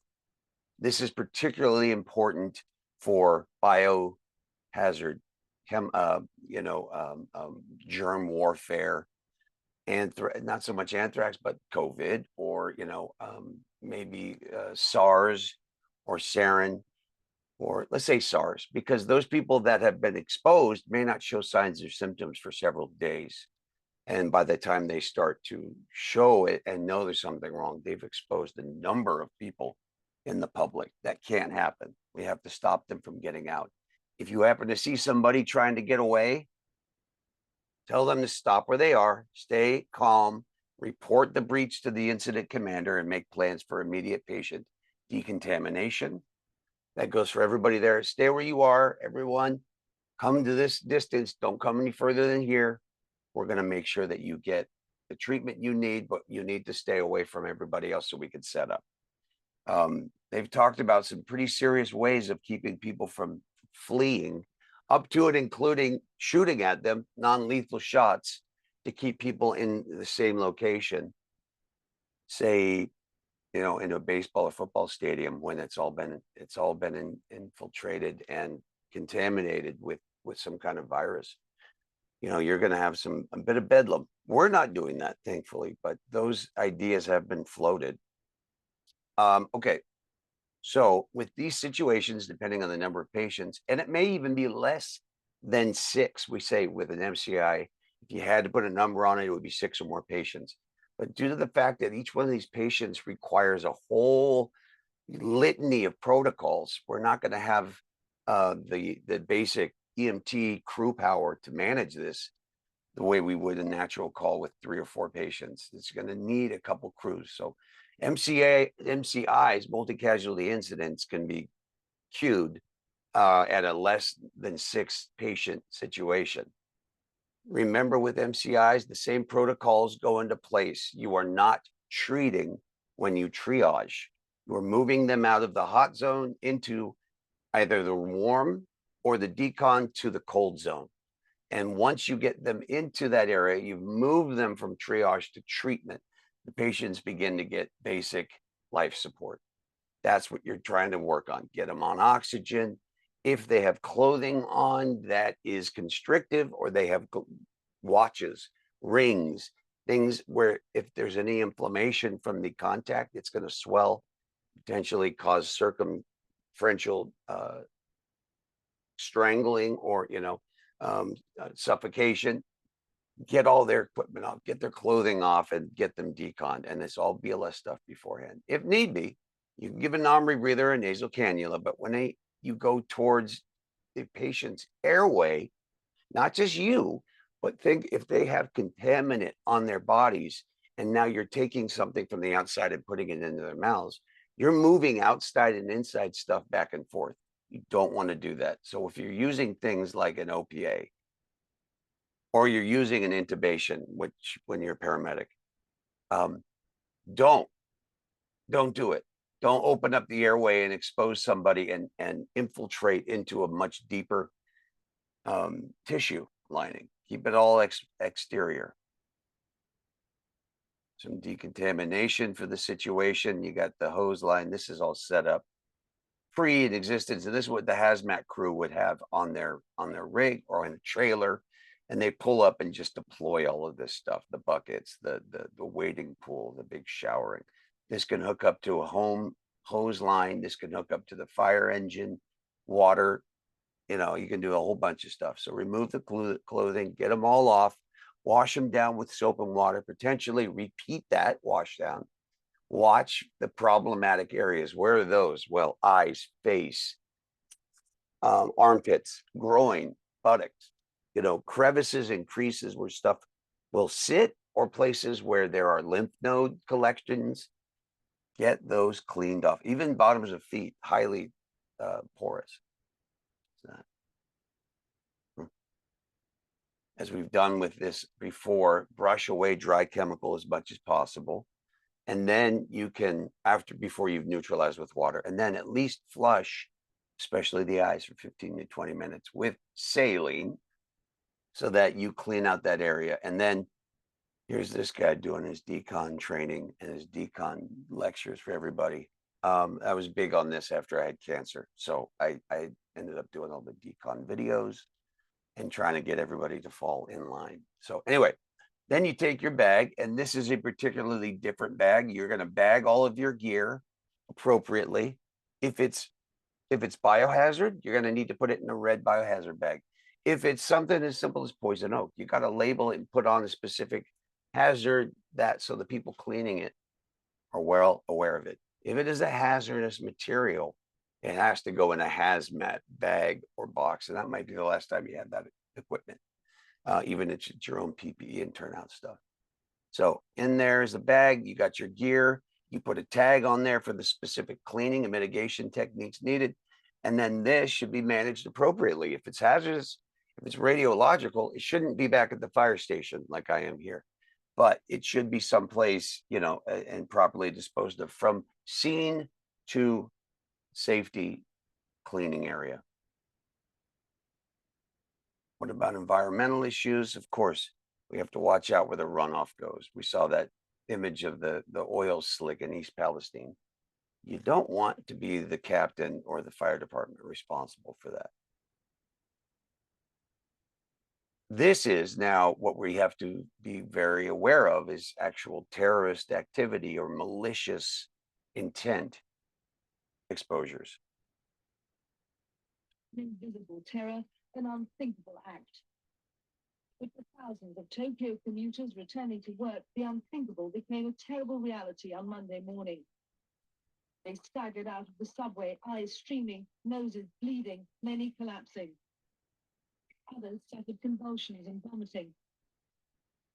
6 people were killed, poisoned by gas canisters left on several trains.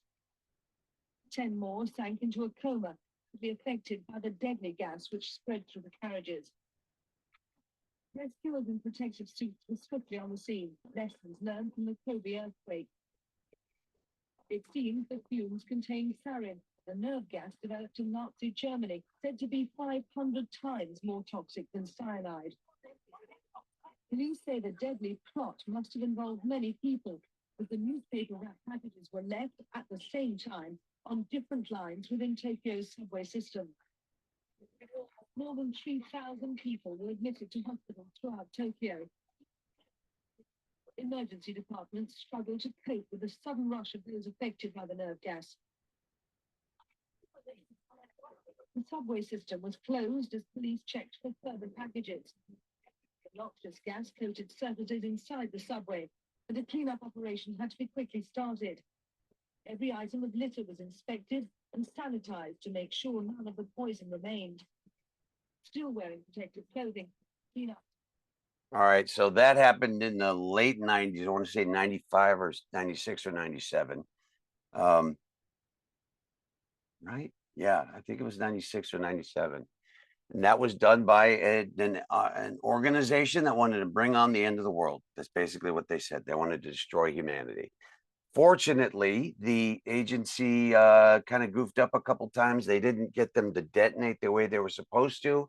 And it happened in a couple empty cars or something that made it much, much less severe than it could have been. And sarin is just one of those things where it's the chemical warfare stuff that's terrifying, and it's nothing that needs as high of a profile and money and power to get like nuclear. but it does so much devastation if employed correctly. And all it takes is some crackpot organization that wants to destroy humanity. And then we got plenty of people walking around nowadays that are all about that if they wanted to be, which is still mind blowing. But hang on a second, what happened? No, I can't find how I got to get into this. All right. No, you're not seeing it, are you? Stop share. Speaking of crackpots. Okay, here we go. Remember this little ditty? Speaking of nerve agents and the way that Hollywood sees it versus us, we do have something like this. Let's just enjoy.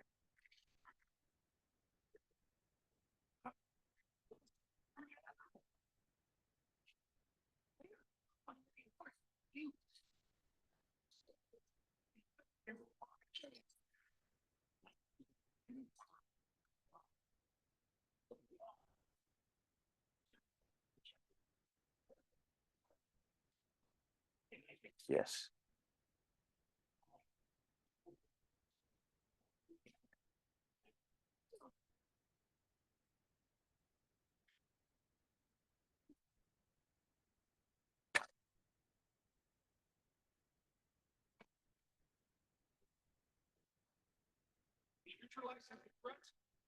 On-screen players and wait for the time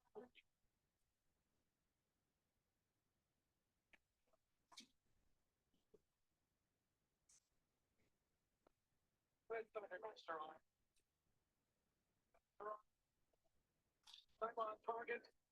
12 seconds.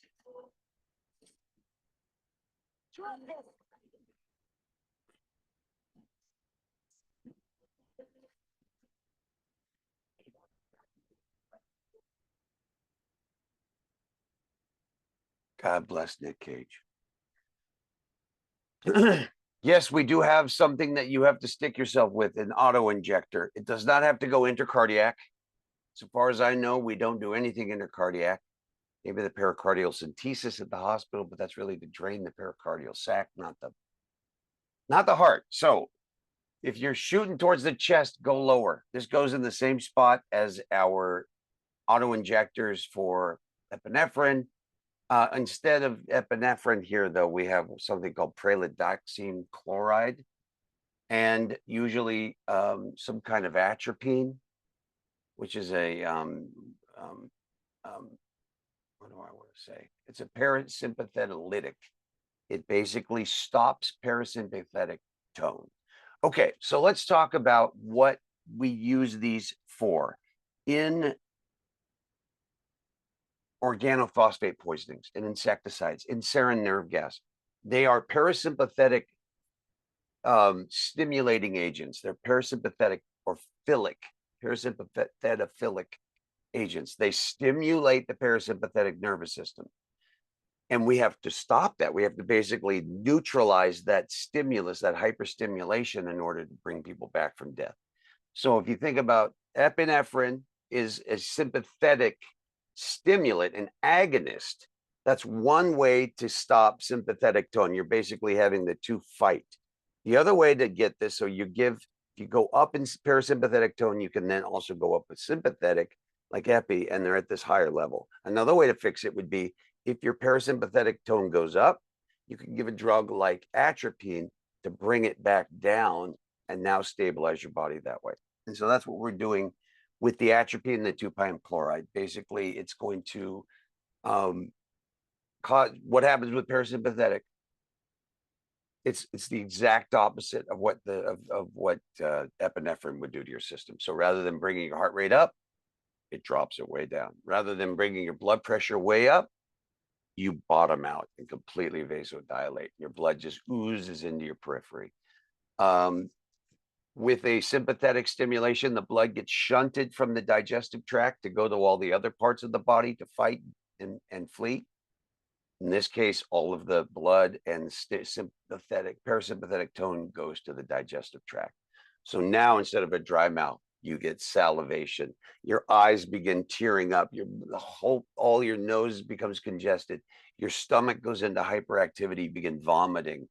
You begin defecating. You begin urinating.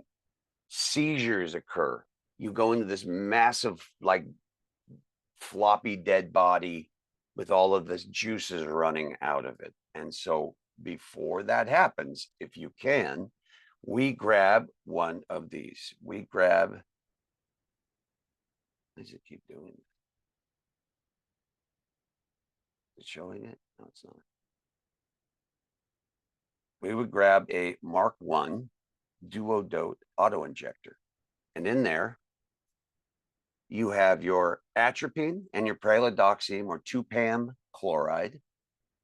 The way that's been explained is it kind of it releases it allows the hemoglobin.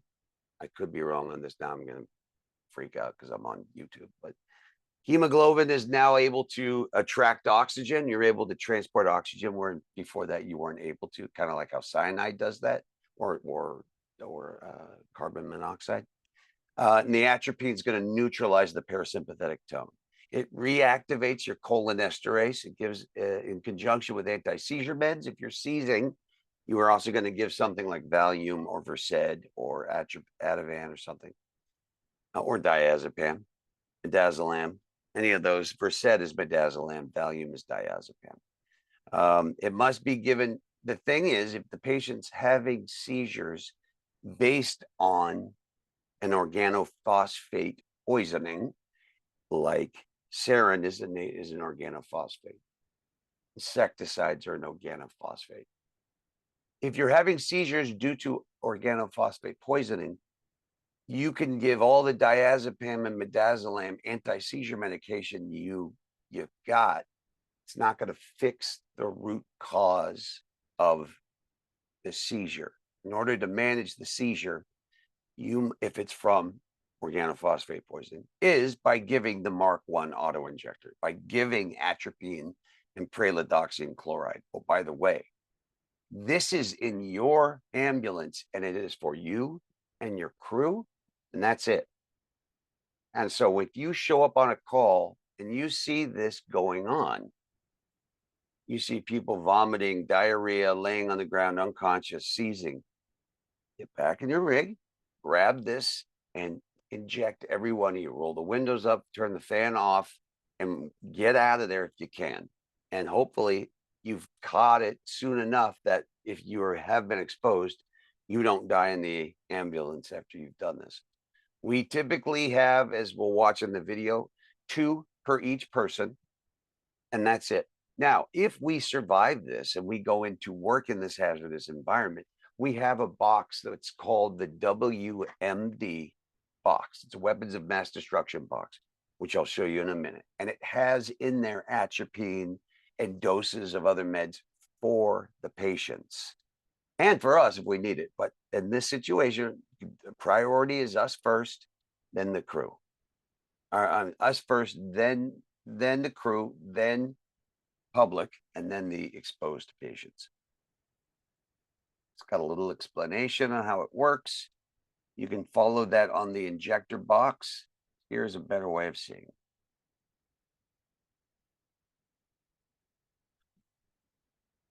So the Mark II kits are antidote kits if we get exposed, and these are only to be used on us. These are not for our patients. This is if we happen to get contaminated at a hazmat scene or a terrorist act, and we get exposed to it and we need to save ourselves.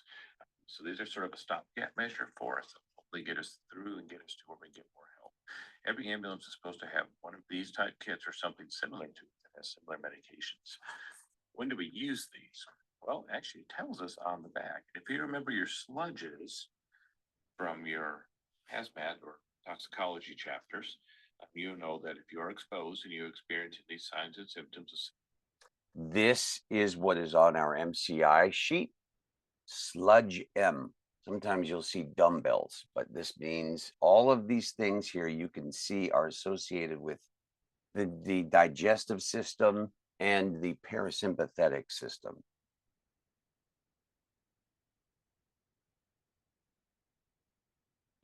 Crying, having to go to the bathroom, both urination, defecation, sick to your stomach, cramping, vomiting, emesis. or if you have any twitching and muscle spasms, we're supposed to use these kits. Now, when we open them up, I'm in here, bud. there's actually 2 kits in here. And if you have just one package, this is one for you and one for your partner. If you have 2 packages, they have one and a backup. Somebody's at the door. Somebody's at the door. Is it AJ? Do you want to go out?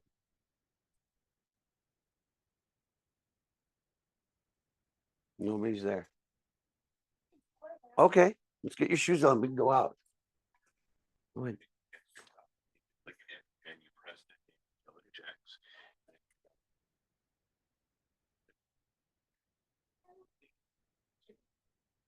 Let's get your shoes on. Second. What? Want a massage?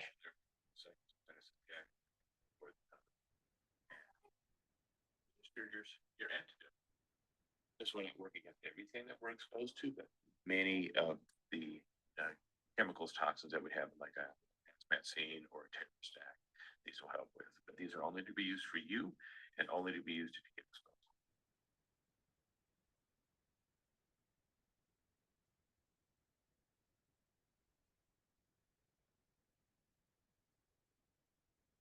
Okay.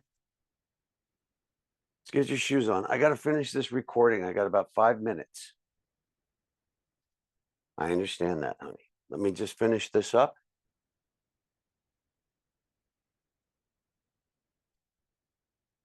And we can go outside and play around for a little bit, okay? You want now? You want a nap? Let me give you a massage. Lay down. I want to lay down in the bathroom. Let's go, honey. I'll lay you down. Let's go, Sally Bones. Want to put a good show on? You want to put on? Oh, okay. Okay. I like that.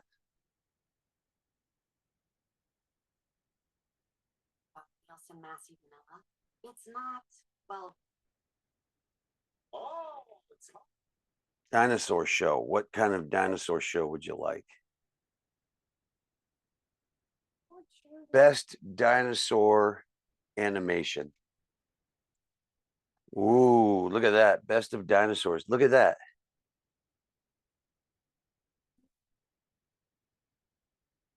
You've seen all of these.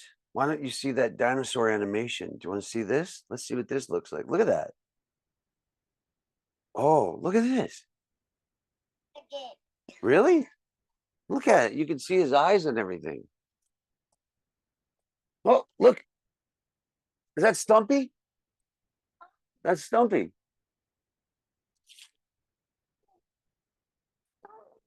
Yeah. Something. Oh. Oh. Something. I just saw another stuff. Yeah. That was a Giganotosaurus. Giganotosaurus, yeah. The white Giganotosaurus. I know it. You want to sit down and watch this? I'll cover you up, make you nice and comfortalizer. I'm gonna finish up recording and then get my thing squared away, and then I'll come hang out with you. All right? I want to see you. Do you want to take off your pants and leave your underwear on?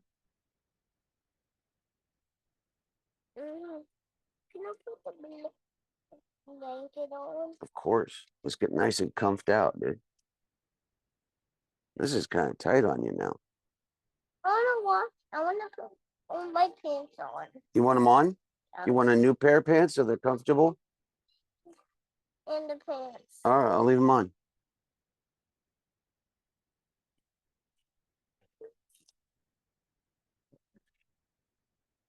Oh, yeah. Not comfortable, huh?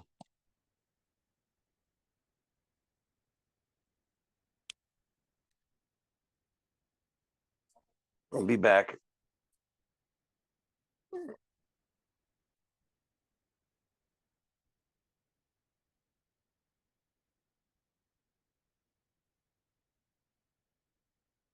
Okay, back. There's nothing I won't do for a good laugh. This is an acting captain, Ken Allen, doing his best to sass it out.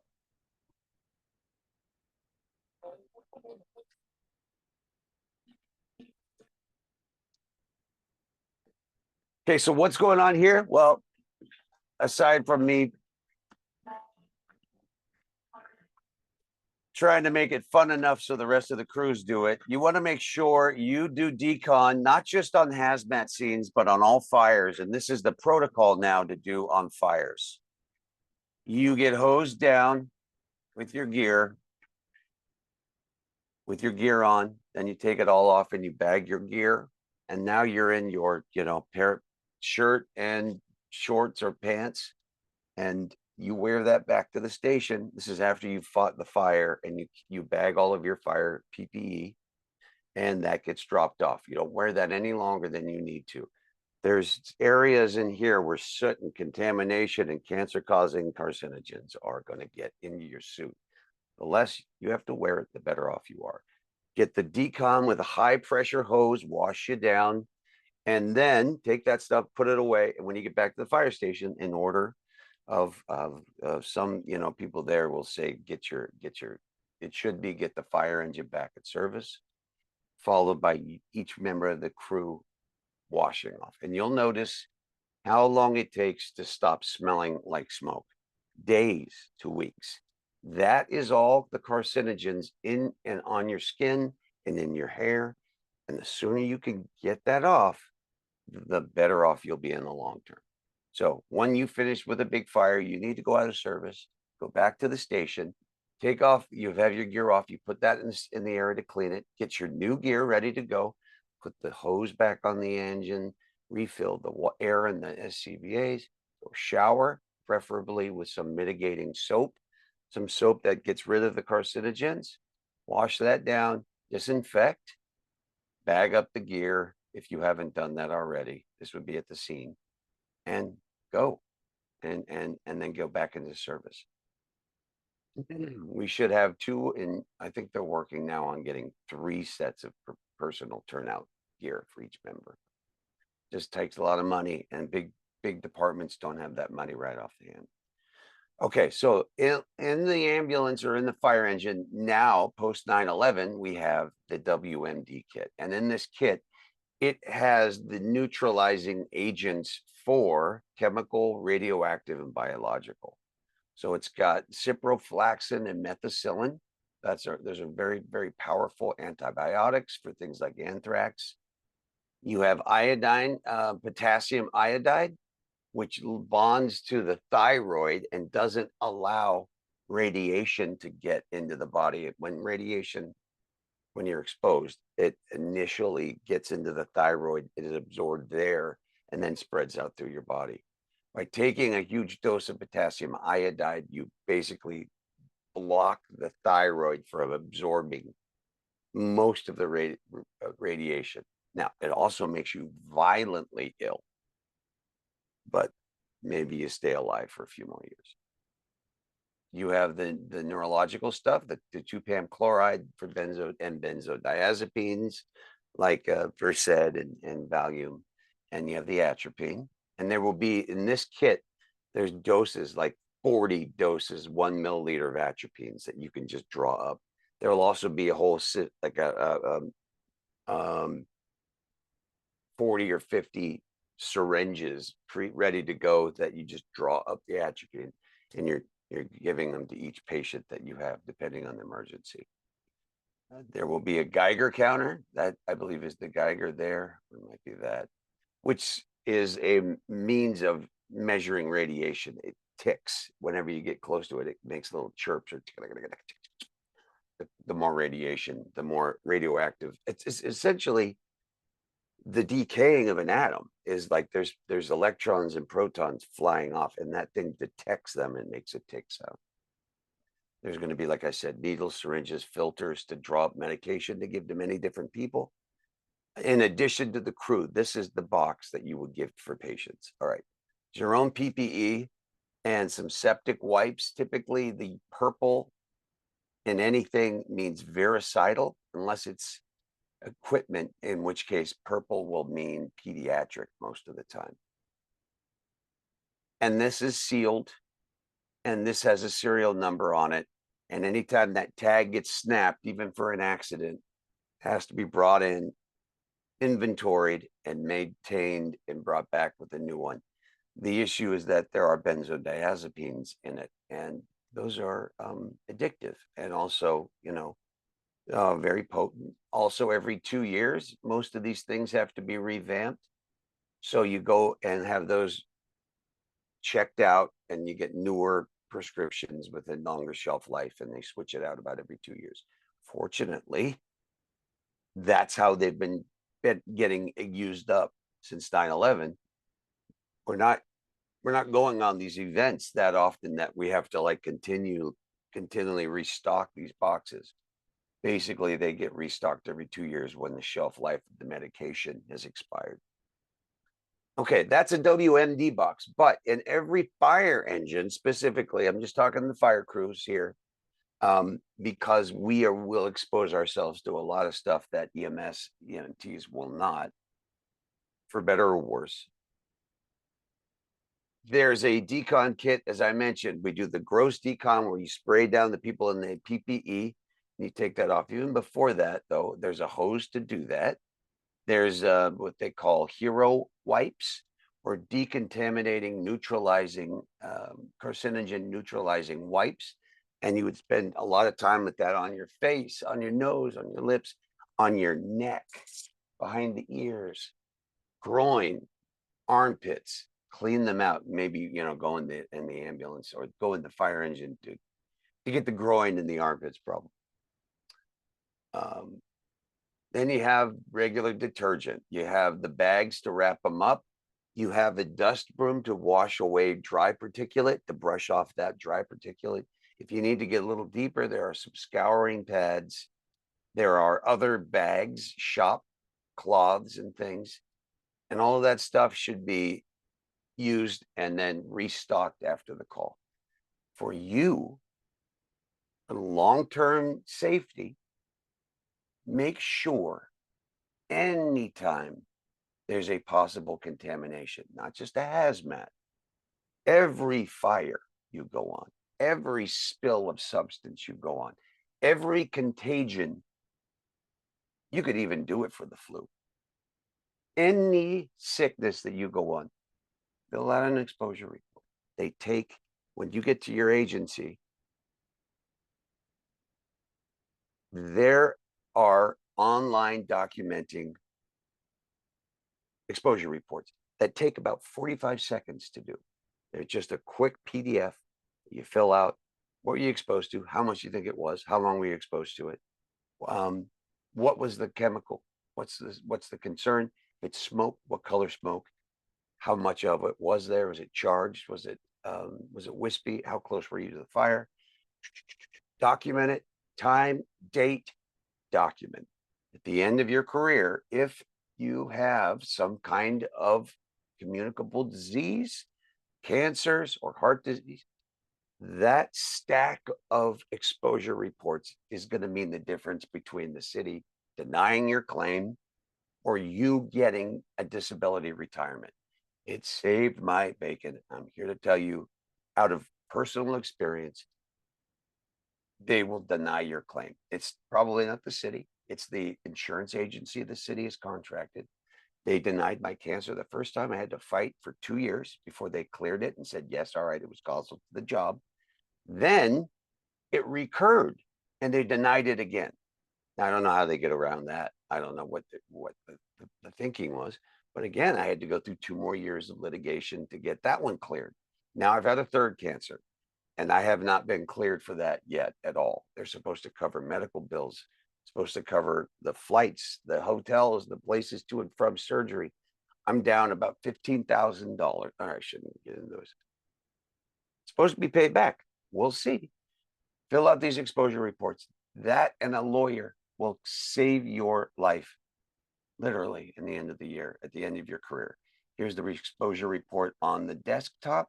Same agency has it for the phone and an iPad and everything. And we would do them Is this the end of this? Fires, hazmats, hazardous medical calls. You don't know what the chemical is, whatever it is. Lastly, decon after every call and document it. All right. I worked on that for about 5 minutes with my kids. Okay. The point is, when do you fill them out? Well, in the back of the engine, going back from the call, you can get on and go, hey, I'm doing my exposure report right now. Anybody else got a phone? You want me to do yours? When you get back to the station, you clean up, do it after that. The next morning, if it's 3 in the morning, you go on a fire. Before you leave that morning, at the table, you're having a coffee, you're looking at the paper, you're getting ready to go home, grab the crew and go, hey, let's do the exposure report really quick. Find a time to do it with your crew. The normalization of deviance cannot happen with our generation.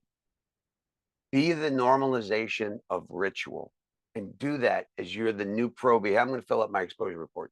Look at this probie doing what he thinks is the right thing to do, probie.